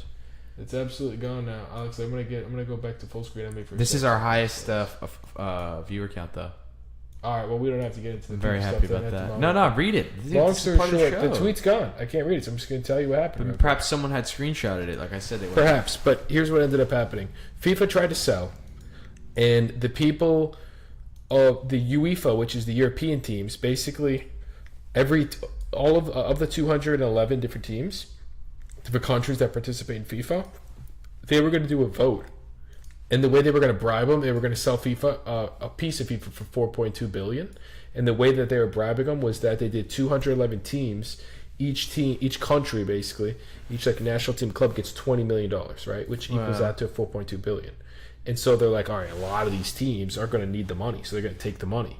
And the big teams that don't need the money, don't want this to happen, they're just going to be fucked because like every team, it's not like the United States voting system where, you know, the bigger the country, or not even the bigger the country by population, but like the more wins, the more votes you get. It's not like that. So everyone's equal, even the smallest of countries that participate in qualification. And so what Europe decided to do was to say, okay, well, if we can't win this vote, UEFA decided that 55 countries, so France, Germany, all these countries in Europe, are saying we're completely stepping out and not participating in the World Cup anymore for good. They're just like, unless this completely goes away, they're like, we're not going to participate in any FIFA World Cups ever again. Whoa, the bigger countries that didn't need the money that you said they didn't want this to happen. Just Europe as a whole said we're not going to participate in the World Cup then. Wow. It was very eloquently read. Their like letter, but it's gone. It got deleted as I was reading it. But wow. We do have a lot of viewers in here. I'd like to see some more people in the chat than we've been seeing. If you're coming in for the first time, I'm going to do a little bit of a reintroduction and talk about a couple of the things. I've been a little quiet for a little while on here. And got lost in the sauce with the Twitter. I got a little lost in the sauce in the Twitter. Yeah, 14 viewers is a new record. I got a little lost so in the I think sauce in the MM Reader's Twitter. trying to send bits. I don't know. Maybe he needs to enable something where this is like a fresh stream account. So I definitely know that you can't like put any ad spots. We can't run any ads when they click in. So we're I not don't wanna run monetized any by ads. any means because we have such a low follower account. But I don't know if that matters with bits. I'm not sure. I don't know what bits are, but It's a basically donation. just to do people are donating. Just to do a reintroduction, my name is Michelangelo Mignoni. This is my brother and co-host Valentino Mignoni to my left here, or wherever you're watching on the right. I don't know. It's on your right. And we're here in South Florida. We do AI implementation for businesses full time. I got started in AI back in 2025. My background's in real estate. At a time period in 2025, I was doing a little bit of a career change, and I had actually decided to start focusing on doing rentals. So I had my real estate license, was just hustling, doing deals to make some extra money, replace my income from jump and ship, and leaving my salary position to try and get into business for myself. And found a little lane, not going to go too deep into the real estate story, but was able to get a lot of leads. And those leads, it was very difficult for me to follow up with all of them and do my in-person appointments and do my paperwork to type up the contracts and things like that.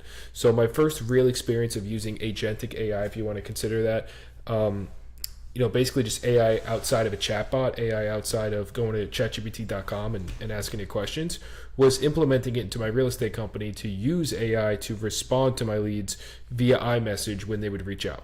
So what we were able to do all through my CRM, Go High Level, is to, when a lead would fill out a lead form or reach out about a specific property, we had an iMessage Blue Bubble number connected to Go High Level, so it looked super human, super real. And I was using AI to text people back saying, hey, you reached out about this property. When's a good time for a showing? Do you have any other questions? And then it would simply answer their questions, do the qualification, respond, and then we were able to dial in like how fast after a message comes in, does it respond, and everything like that.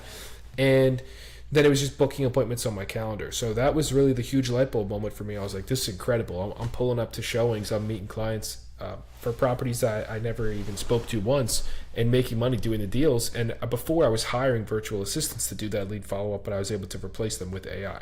So when that happened, like I said, light bulb moment for me, I decided, let me go ahead and take this technology, this system, this workflow, and go sell it to other people. So I started an agency I call Job Setter, focused on contractors, home service companies in particular, because they're historically known for not answering the phone. If you're just calling them on Google My Business, like you're not going to get too much of a good answer rate. So what we did was every missed call, every website lead form submission, we would actually use the AI to text them back. And so that's what I did all throughout 2025, the back half of 2025.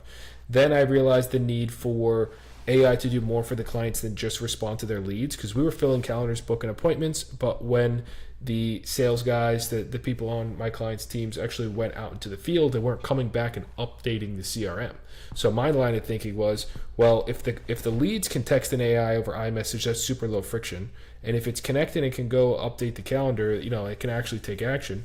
What if I could spin it around and let the employees text the AI as soon as they pull off the lot, or pull out of the driveway for the appointment, and then just use the AI to update the CRM? That was my line of thinking. So I started trying to build that myself right as OpenClaw came out. And that's why I moved on it so quick, because I was like, wow, this is perfect. Like, I'm trying to build AI agents, and OpenClaw is incredible what it could do compared to what I was able to build. So that's when I started setting up for myself and my existing clients in that agency at the time. Then I set it up for my brother Valentino. I set it up for my buddy Adam. I set it up for this person.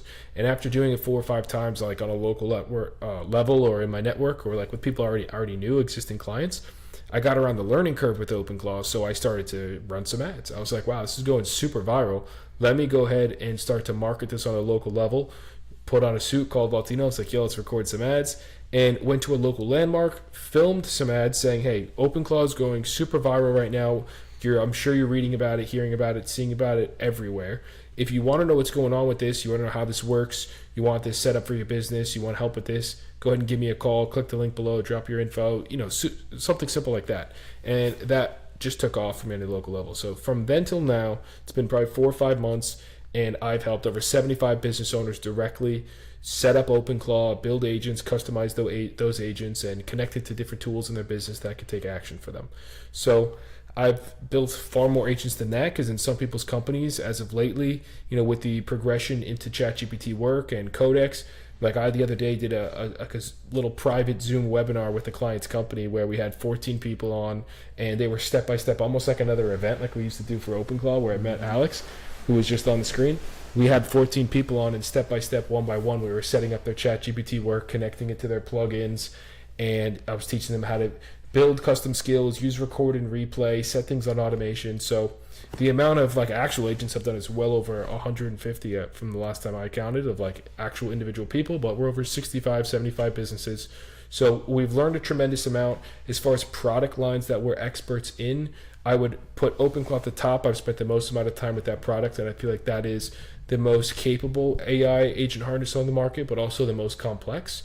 So that one, I spent a ton of time learning inside out, upside down, and sideways. I know that product very, very well. A lot of people struggle with it. A lot of people have complaints about it. Some of the people watching the stream right now probably came from my OpenClaw school community, because I'm currently running some ads till that right now, where I talk about things like the config schema and the configuration settings and file feeding and all the things people get wrong with OpenClaw. But outside of that, about a month ago, I made the decision to not fully pivot, but just spend a lot more of my time in Codex and actually setting up Codex for clients. So the last 3 or 4 new implementations I've done for businesses have been 100% in the Codex app.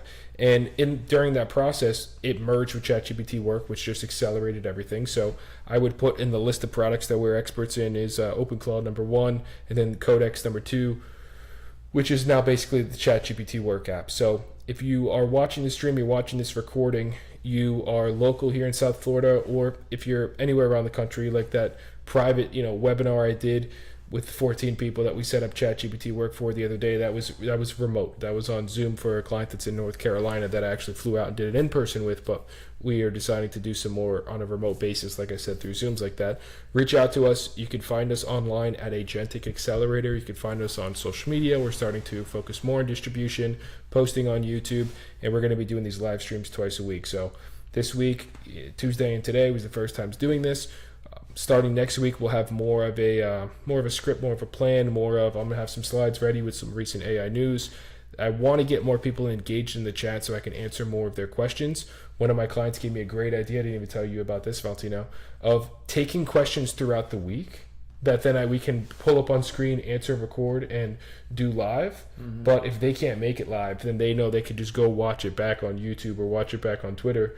And if they use the chapters, just skip to the part where we answer the question. Yeah, I thought it was very smart. And so I'm going to make an email address that will be on screen here, and have a little bit of a better method as well for people calling in. Those are some of the visions. Those are what we want to do with the stream. But I just wanted to take a second, since we had 10 plus viewers. If anyone wasn't familiar with us or our business or what we do, that's a little bit of a background. I know today, we kept it light. We had our agents in here. We had my agent, Alex's agent, John's agent. And that was cool. That was fun. If anyone watching doesn't have an OpenClaw agent, wants to get one set up from now to the next stream, reach out to us. We can go ahead and help you do that. One of the things we've been telling people lately is, look, we got all this pre-recorded content in the school community that we're giving away for free. You could spend the time to go through it and watch it, and you'll learn everything you need to know.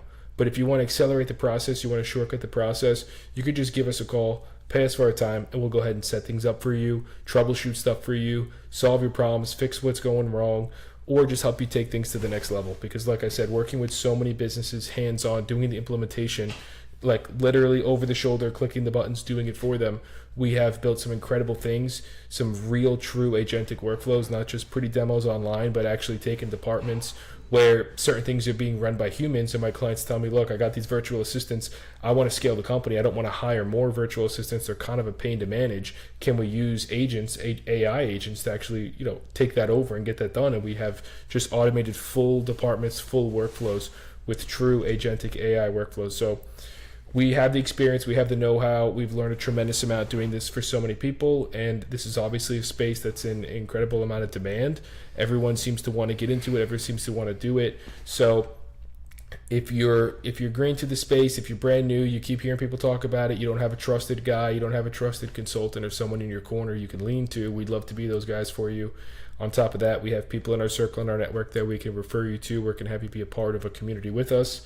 Our good friend and early client, Alex Tash, who is just on the screen with us on this recording, is another person who's super knowledgeable in his local market up in Canada, has an implementation business himself.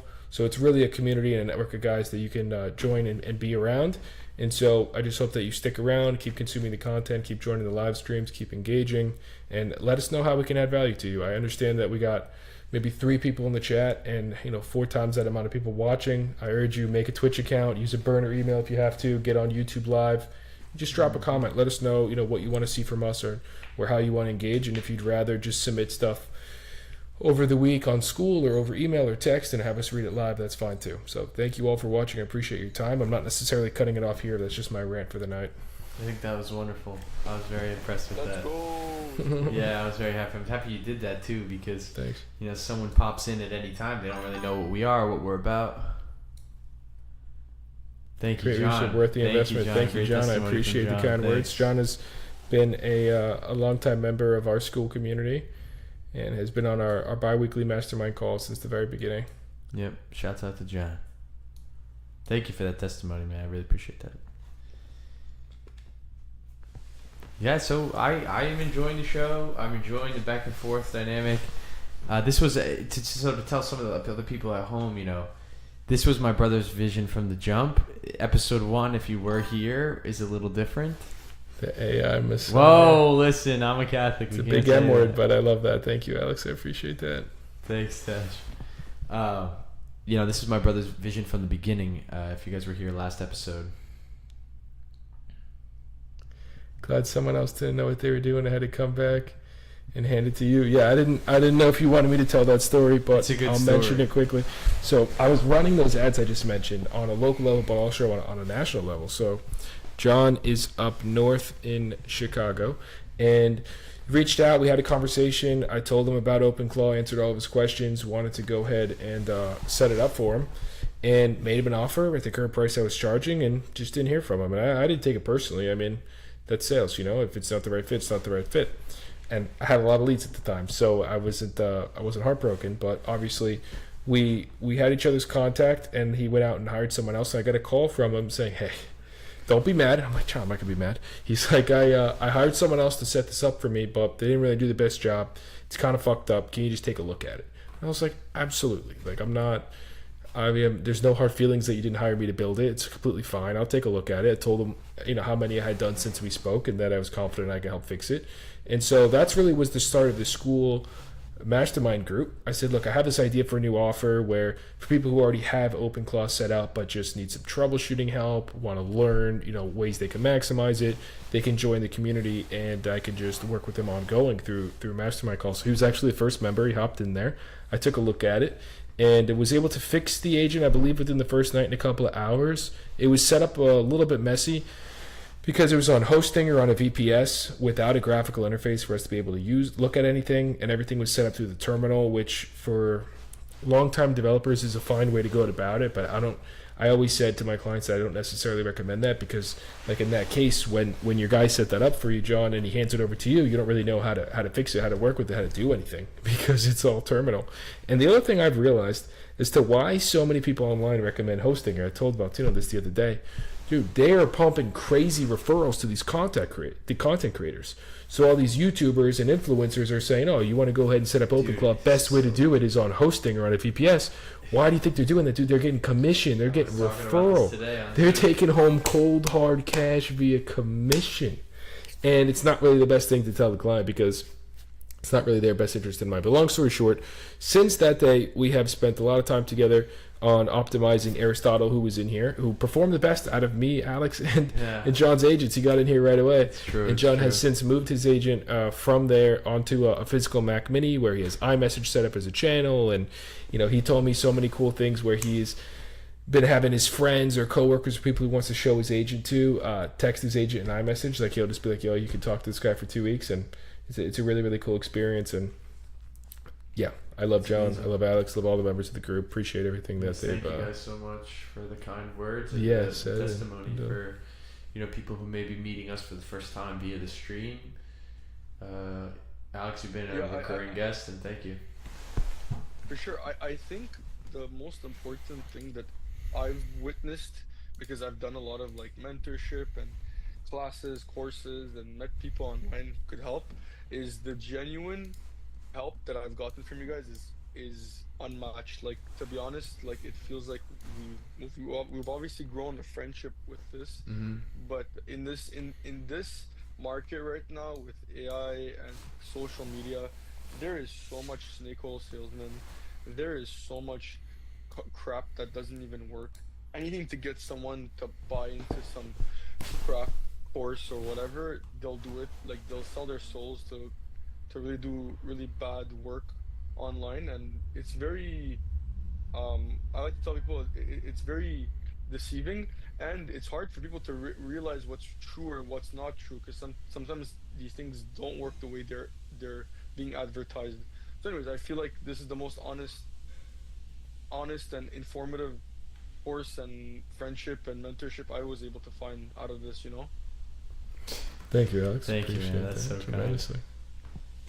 We appreciate that very much, and to do it on a stage like this where other people can hear it, we really appreciate that you speak up and give that Sure. testimony, man. Thank you. I think I speak for my Sure, brother sure, and me sure. both when we say thank you, man. And that's what was basically the goal of even something like this for Twitch, is to say, you know, the AI tools are just getting pumped out at a rate that it's difficult for the average person to keep up with, and it can be extremely intimidating from the outside in, to see this world and say, okay, I need to do something. I need to do something. Just that like sheer like panic feeling that I think businesses may be feeling at this time, or individuals who also have interest in automating things in their life. Doesn't have to be, a larger company. And my brother from the beginning, and as soon as I joined the team as well at Accelerator, or Agentic Accelerator, is trying to bring a human element to the least human thing right now. The least human thing right now is AI, and it's so scary, and it's supposed to replace us. And I personally remember things that, it's not publicly available, that this information, but when we talk about my brother installing my first OpenClaw for me remotely, he just did it, remoted into my computer, put it in. At that time, I had reservations about AI and how it works and what its purpose can be in human life. And this is demystifying you've always talked about. And then, I hear the feedback that you get on your calls about how you can make it very human, very understandable, all through analogies, right? We love analogies, and you always shout out the Lord Jesus Christ in that way too, that he taught in parables. Mm-hmm. And if God comes as man to earth and he decides that, hey, let me give you an interesting parable or story to get this, we could do the same. And that's what this Twitch is about. That's what the school communities are about. That's what your one-on-one work is. I think of how many clients you jump in a suit and take a train down to where they are to try to bring that human element to AI. And it's very difficult, any of these tools, to get somebody that you could speak to.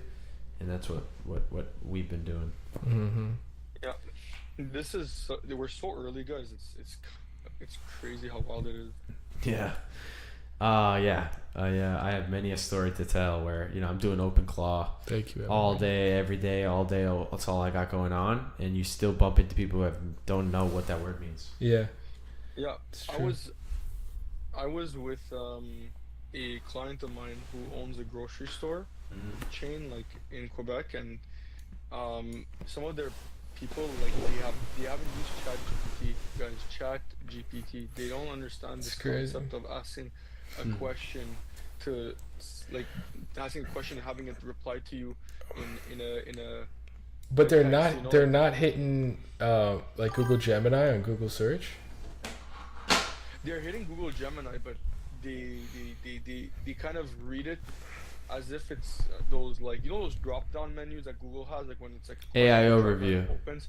I think they've made a good like Gemini did a good job to like blend it in its browser ecosystem on how it formats it and everything. Mhm. So I think because they don't look at that and say, "Oh, I just spoken to a robot." Because It's true. if you speak to ChatGPT, especially if you've given him your name, he'll be like, "Hey Alex, like this is the answer.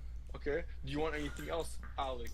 You know what I mean? Or Right. he'll start tailoring his answers from his memory after a month, or maybe even sooner than that. So I think the act of making a ChatGPT account, then going and asking it the question terribly, and then asking it more questions to dig deeper, have it access to files or give it an image and have it read the image. It's so foreign knowledge for anyone. Again, these people at the grocery store have been working there for like 30, 40 years. So I don't think they have an interest in changing their ways. They're probably nearing their retirement at this point. However, it's fascinating to see, like when I showed them a little bit about what my agent was doing, because we shared screens on our computer, and I was like, "This is what mine does." They looked at me like I was like, they saw like, "Oh my god, it's so cool!" And then the second they saw that vision of how cool it is, it's the end of the world. We should be praying more for I our know. countries. I probably should go to Greece as fast as possible because this is gonna go. Like they started seeing the end of the world, and I felt the same way when I saw the workshop when we did it, that Miami workshop with FC. I was like, holy, this is like so cool, and the end of the world conversation came Yeah. in my head. Yeah, I don't think we'll get to that end of the world because um so my family came from the retail space and they witnessed the end of the world conversation when the internet came out. They're like, oh my god, no one's gonna shop retail because you could shop online. And they're like, oh my god, there won't be malls anymore. No one's gonna go around talking to each other because they could talk to each other on social media. And yet, me and Michelangelo and Valentino have been trying to coordinate a time for me to come back to Florida to have that human touch and It's go out true. and just spend It's some time with absolutely each other. true. So, as much as we like to do to do the FaceTimes and the Zooms, humans will still have a craving for the human touch, and I think we're gonna work along these tools. Not that it's gonna replace. It's gonna replace some older jobs, but it's not gonna replace the entire job. It's gonna Yeah. elevate it. And I appreciate you saying that. That's absolutely true. And who better to know than the client workers that Right. what we do? You know. Yeah, it was crazy because I think just as people are listening, you have to understand, especially if you go up to them and say, like, look how cool it is, it could do all this work for you. Their instinct is always to be like, oh, very nice, and then they'll be like, oh, Very this nice, guy's very gonna nice. replace me. I know, I This guy's know. gonna replace Yeah, us. you've got to miss a couple of stories. Oh, like that. very nice, very nice. That's hilarious. Oh, very nice, So very then- nice. You have to really make sure that you tell them that, yeah, it's nice, but it's not replacing you. I swear, like, we're gonna teach you, because there's a lot of, not resentment, but there's a lot of like pushback. Right. I Especially if mean, you go if to you're not an comfort. ambitious entrepreneurial type of person, you rely on a single source of income that is you executing the task. I get it. I get it. But there's a slide in the keynote that you guys are both very familiar with, where it's the evolution of work. Right. And it's not, I was telling someone today, it's not that it was an inevitable step. Like, that's not the right word for what I'm trying to do.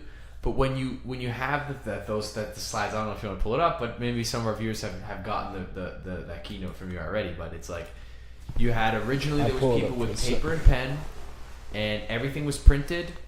And this is not even to talk about the printing press, but we're saying in the last 25 to 30 years, if you can look at that, just that snapshot of us, we have a lot of paper, a lot of printing, a lot of filing cabinets, a lot of binders, a lot of pen ink, okay, and computer ink. When the computer comes out, then we have SaaS products that rule the world, which is kind of like what the last 20 years have been, is they create a software that we need in order to run our businesses or do certain tasks in our life, but we need a human being with a keyboard and a mouse to be entering in all the data and managing that data and moving that data around. It's still someone interpreting that data. And then you have a picture in the keynote I'm trying to find it. of a man, you know, with just like his phone, and he's speaking into it, and whether that's a Plod or that's or an iPhone or whatever it is, or this is it. Okay, I hope the stream can see this. Oh no. This is it. When you look at it like this, that it's a change in tools, not a destruction of Earth. I take that as like a huge white pill, and I lean on that even as I do this Hold on, particular line everybody. of work. And I would urge anyone else to try to think of it the same way. You know what I also tell people also is that, like, if I could snap my fingers, I wish like I was in a world where it is like handshake deals locally. I feel like that must have been some of the most fun entrepreneurial Yeah. ventures. You know, you're starting a business and you're working with the locals only, and you're trying to find your jobs and The locals, Facebook and oh. internet and everything. Yeah. Like, I'm really thinking like that. Like, it must have been so fun to like think like, oh my god, the print. We have flyers. We gotta get out flyers to people. Business cards must have been such an amazing strategy. Imagine you're sitting there at a mastermind saying, "Guys, I made it. I found a strategy called a business card." You know, and it must I have been know. like, revolutionary. At the time. What I envy is the time when you could make. So a lot of the direct response marketers that I studied, a lot of them made money through direct mail and through newspapers, because buying ads on Meta ad buying back in the day was just newspapers. Everyone was getting them, and it was all copywriting. And it's kind of bringing me back. I've been studying it more and more lately as I try and get back into static ads. As the world moves so much towards video, I'm trying to go back to Yeah. static. But yeah, I do agree. I do agree with that. It's almost These like slides, maybe we'll cover these slides on the next yeah, next I think time we that'd be go a live. cool channel feature we could do. Also, if you guys are in chat, put a time period. Like, did you guys like this time that we stream? Do you like this time that we go live, or you have a different preference? We can still keep it kind of liquid and fluid, I should say, for the next I episode. like 5. Yeah, 5's I good. like 5. Okay, cool. Yeah.